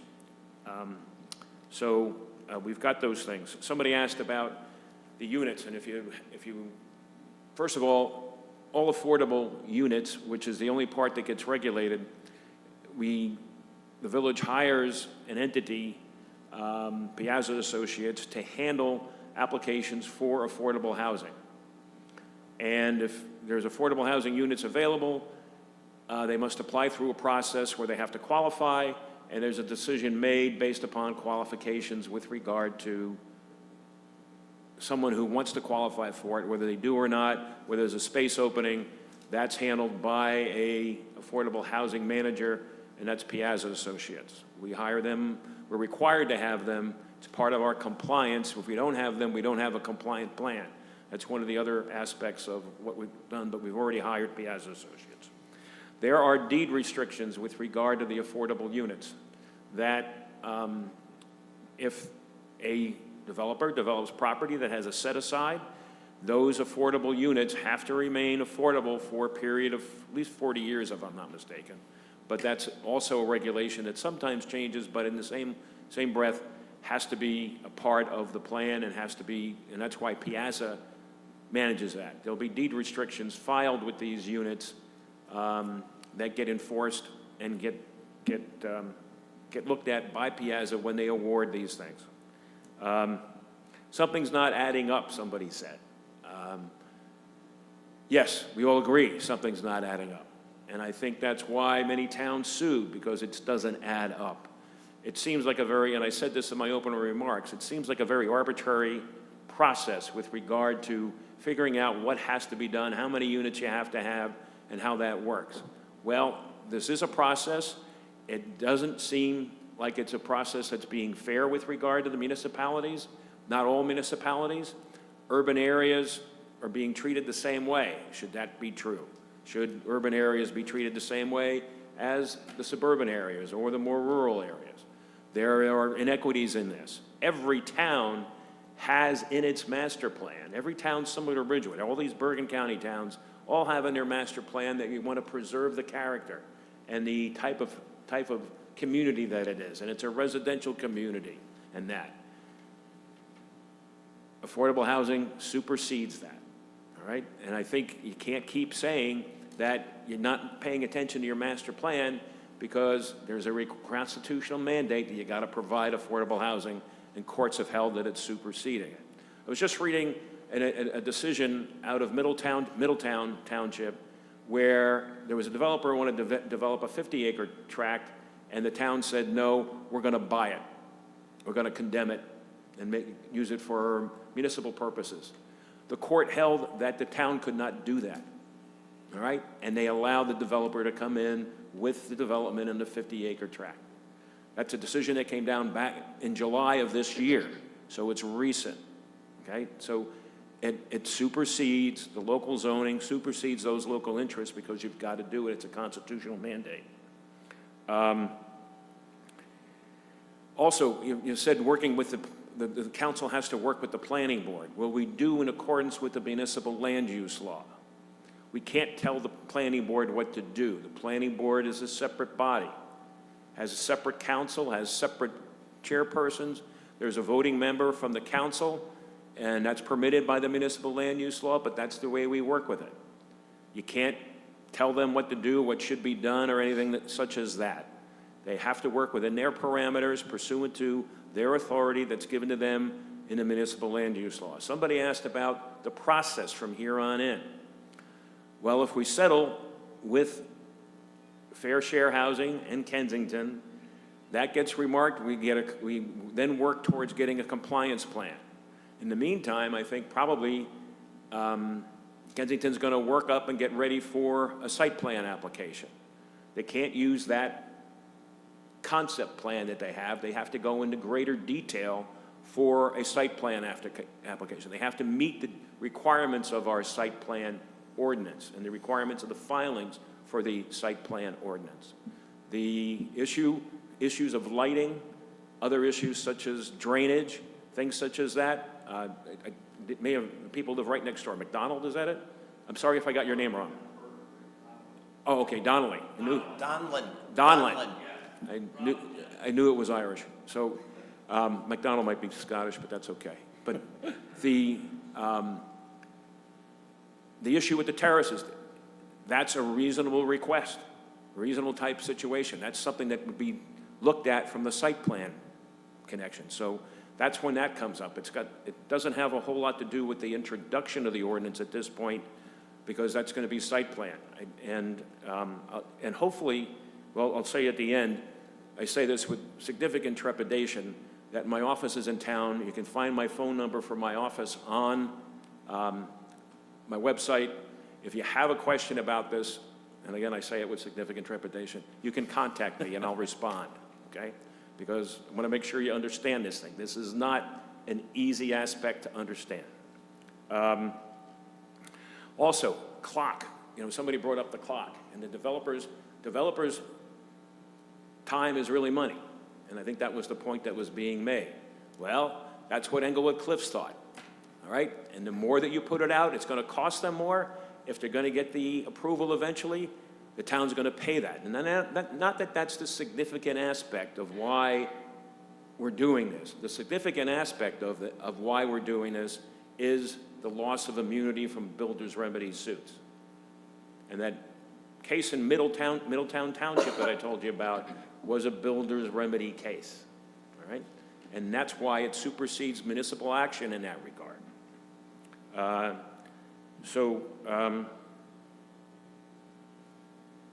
Oh yes, the map with the yellow lines. I'm sorry, it hasn't answered yet. The map with the yellow markers is it comes out of a request of our affordable housing planner to show up sites that could possibly be developed if we had lost our immunities.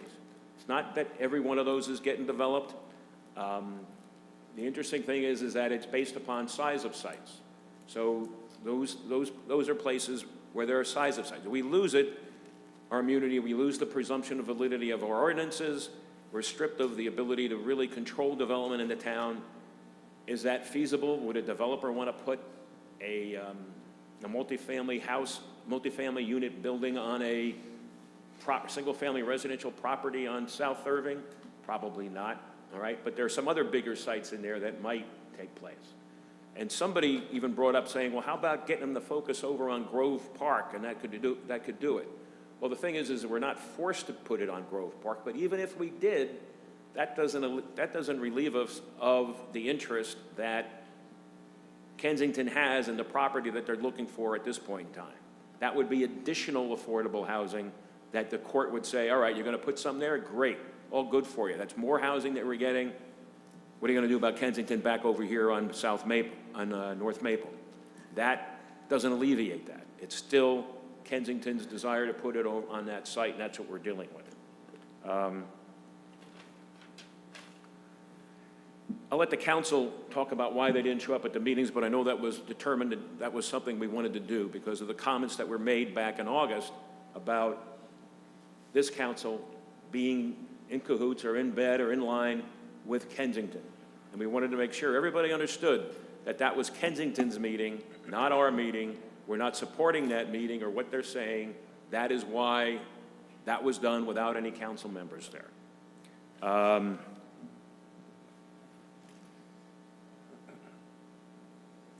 Affordable housing, in fact, Grove Park is not probably a suitable site for affordable housing because affordable housing looks to be close to public transportation, stores, public access, grocery markets, things such as that. That's why you find most of the affordable housing developments within relative walking distance, not that assisted living is going to have walking, but a relative walking distance of those amenities, all right? I refer to builders' remedies as incentives, but I'm not making the decision on this, I'm just giving advice. Other people refer to it as hammer, all right? Because this feels like it's being forced down your throat to a certain extent in terms of having to make a decision about allowing development to come through. We don't have any rent leveling ordinances, we don't have any rent restriction ordinances, I hope you know that. And that's all I have. I answered as many as I possibly could Thank remember. you so much, Matt. Council, Sure. who'd like to jump in? I have a few things from start to finish. Sure.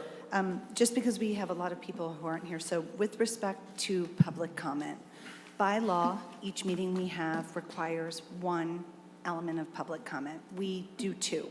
So initial public comment is capped because we have the order of business, we have professional staff that has to drive, and then we have final public comment. So by law, we only have to have one, but we have two. We take that very seriously. This council has done a lot of meaningful steps to improve public comment, including the addition of hybrid access in both elements. So we take that very, very seriously. You'll notice on the 14th, we'll have 3 opportunities to speak. We'll have initial public comment for the meeting, final public comment, and each of the individual ordinances will have a comment period where you can speak, and you're a little restricted there. You can only speak to the ordinance being discussed. So we take public comment. If you've never been here, there's like a lot of rules and rigor with running this meeting because they need to be controlled. We need to make sure we get to the order of business. In addition to here, there's a million ways to get in touch with us. We all have emails. We hold council chat. We're members of the community. I've met with, several residents. We're available. So while this is wonderful and we love it and you get all 5 of us, please always know that we're available to reach out. And I just want to be clear, we take that very seriously in all our meetings, and I wanted to define it.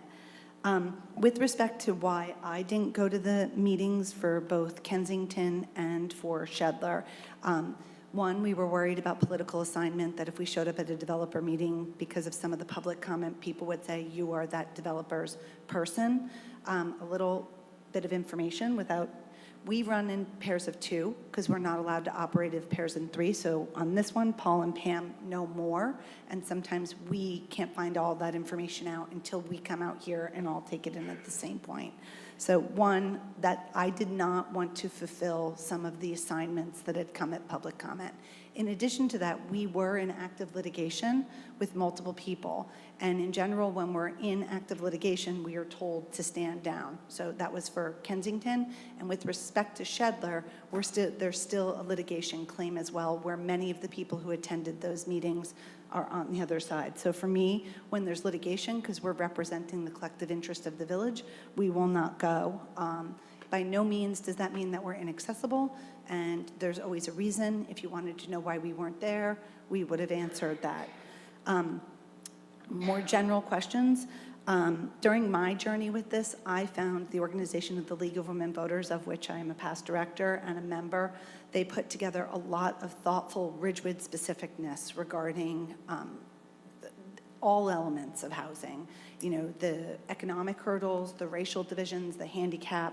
So the League of Women Voters, your local chapter, the president's name is a woman called Ann Burton Walsh. They had a very thoughtful Ridgewood application where they detailed the properties in Ridgewood terms, and I thought it was very, very helpful.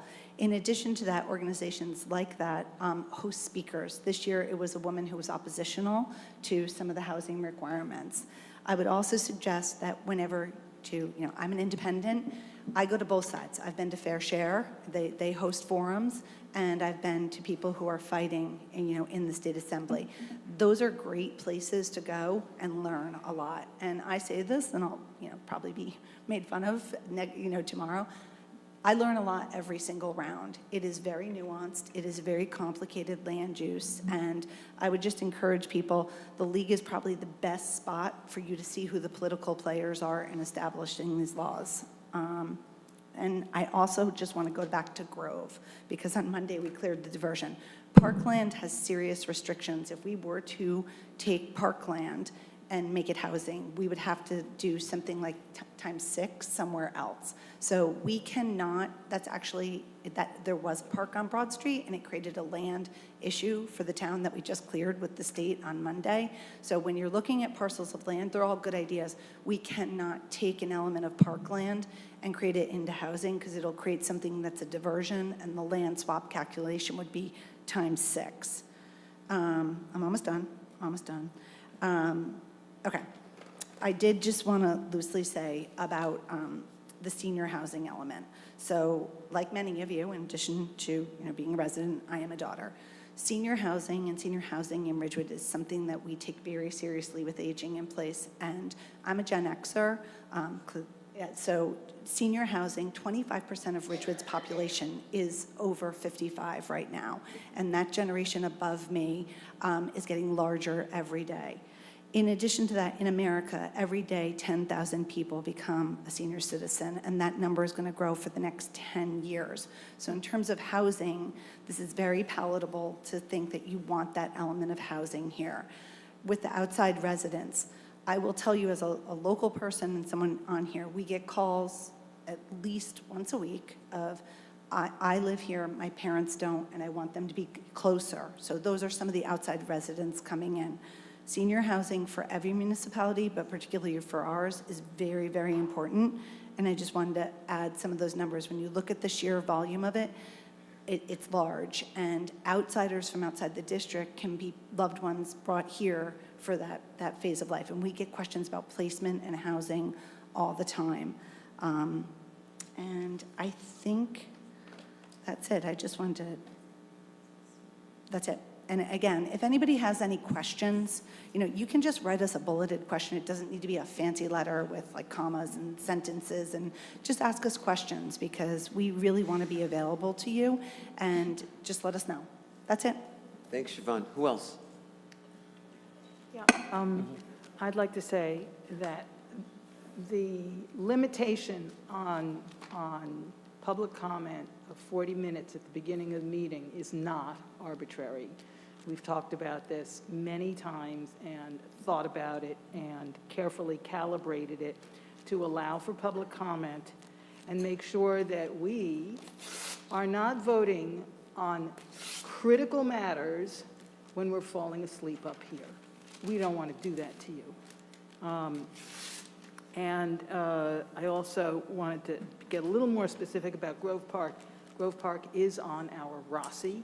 It's on the list of our green spaces. And when you sell a property that is on the ROSI for affordable housing, a good public endeavor, you can spend 15 to 20 years, as we have done, as councils have done before us, trying to undo that mistake. And I don't want to do that again. Thank you, Pam. Evan? Yeah, I'll be brief. I do want to thank everyone. The vast majority of folks have actually given us an opportunity to explain ourselves, and I very much appreciate that. I know we're not going to convince all of you, but I do appreciate the opportunity to at least be heard. to my friend Shelley on traffic. So, you know, I guess we could debate whether or not 40 units of housing is worth an assisted living. I'm not an expert on traffic planning, neither are you. But the experts that we did hire who advise us on this all told us, without any doubt, that assisted living is less of a traffic impact than retail or commercial would be, which is what currently, or retail or residential would be, which is what that's currently zoned for, and what they could build as a matter of right there, because it's zoned for that. I will say some of the concerns around the terraces, that's legit. I really hope that the zoning board, and ask Pam certainly that be heard, because that's a legit concern, and I share your concern on that. Finally, in terms of why we didn't attend the Kensington meetings, I can't speak for the others, but I had two reasons. First, I did not go to Matt, but as an attorney, when somebody's suing me, I tend to want to avoid them. I didn't think that me being there would be good for a good litigation strategy. Moreover, I was concerned that if I was there, that folks would grandstand or would otherwise create more of a disturbance and take away from what I was hoping would be a conversation with them. So most of that material was provided to us separately, but understand that it was probably a pretty poor idea for any of us to show up to those meetings. Thanks, Evan. Anything, Frank? No, I think everything's been said, so there's no reason to repeat it. Well, everything's not been said, because I'm going to address some of the, I'm just trying to address everyone's questions. I'll go down the list. Shelley, and this applies to a lot of things, balconies are a planning board issue. And there is a time and a place to address that. Again, we can't address it here. It gets addressed there. It's a real issue. And I think that it's something that you will find a listening ear on. So that is something you should bring up there. As far as the assisted living loophole, and I'm not commenting on whether it's right or it's wrong, but let's be clear. You talked about the single mother with 3 kids. This is designed, and again, not that I advocate or don't advocate for it, this is designed for the senior citizen who needs assisted living but cannot afford it. So it is a different kind of affordable housing. Seniors need affordable housing as much as, sometimes more, than people who are not senior citizens. Let's see. David Lowry, I don't know if you're still here. There you go, sorry. When you said you don't understand this, you're a really smart guy, and you don't understand it. Here, I'll say, Pam's really smart. We didn't understand it. We sat here for I will never forget it, a 40-minute presentation by Beth McManus, who explained the whole thing. We did not understand one word she was saying, not one word. So we scheduled a 4-hour meeting, Pam, myself, and Beth. And I can't tell you the number of times I interrupted her as we took notes, feverishly said, wait. What does that mean? This is, again, we're both, not that this makes us smart, because it doesn't, but we do understand legal structure. We are attorneys. We didn't know anything about this, and it was dense material. It's really thick. And to understand it, and again, not to the level that Beth understands it, this took us 4 hours of going through it. So there is no affordable housing for dummies. It's just that kind of a thing. Megan, you asked what happens to the planning board. So many of the issues that we talked about today, whether it's traffic, terraces, Jennifer and Rob Donlin, lighting, all of these things are addressed at the planning board. We cannot tell planning board members what to do. We are ethically forbidden from telling them what to do. That's why we have a representative who goes there, who expresses the will of the council, and that's why on that board, we are so careful to get the highest quality people that we can find so that they can make good, independent positions. By the way, the same goes for the zoning board. We can't call them and say, hey, you know that billboard, we don't like it, you shouldn't do it. we are forbidden from doing that. It is a complete ethical violation. Speaking of ethical violations and conflicts, Boyd, let me explain how this works. When you make a property and you include it in your affordable housing plan, that enhances the value of that property, whether it is apartments, commercial, residential, anything. Doesn't matter that they're apartments or not apartments. Nothing that I have is included in the plan. If it was going to be included in the plan, I would have absolutely recused myself, because that's where the conflict arises. I hope that clarifies that for you. Let's see, going down the list. Jeanette LaRocco, you still here? You came late because we did cover this ground, but I'm going to cover it again for you because I want you to understand. I'm sorry? Yeah, so why we did not inform everyone sooner. As I said, the 2-year mark of how long this has been going on, 2 years was when, from what I've gathered, when Kensington came to town, scouting locations, getting options, and getting into a position to begin to talk to us. Pam and I began speaking with them last summer. I don't remember the exact month, but it was last summer. So it has not been 2 years, it's been well over a year. We are legally obligated to meet with them. Legally obligated. We can't say, go pound salt. We have to meet with them. And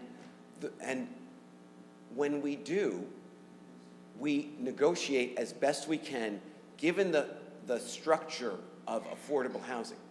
They know that, and I said it before, they've got a giant gorilla sitting with them at the negotiating table called affordable housing, because they know they're going to get in.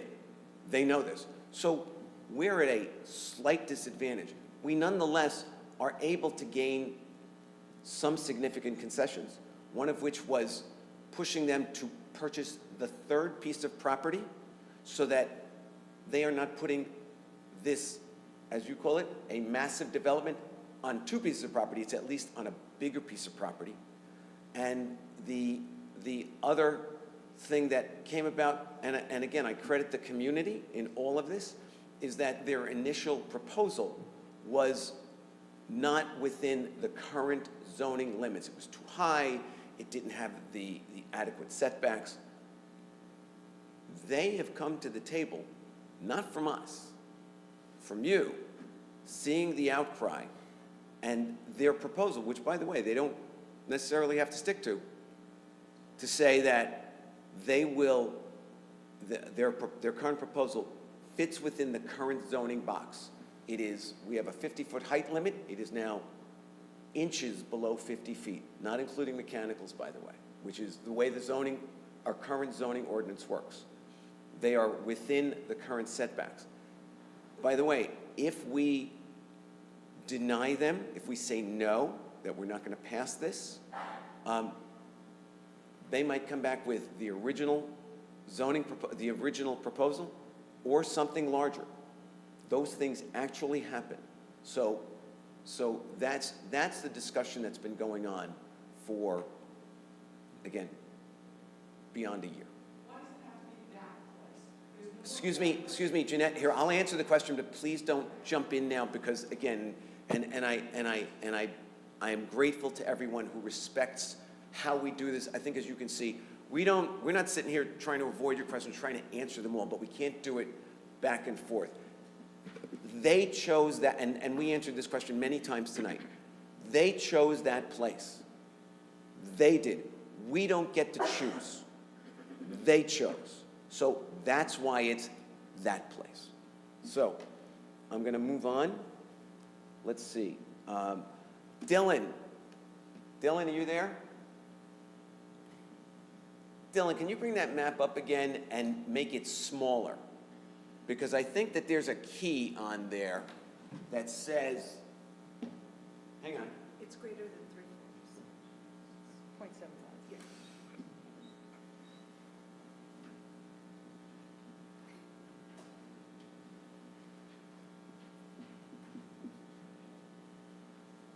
Forgive me, I asked that, thank you.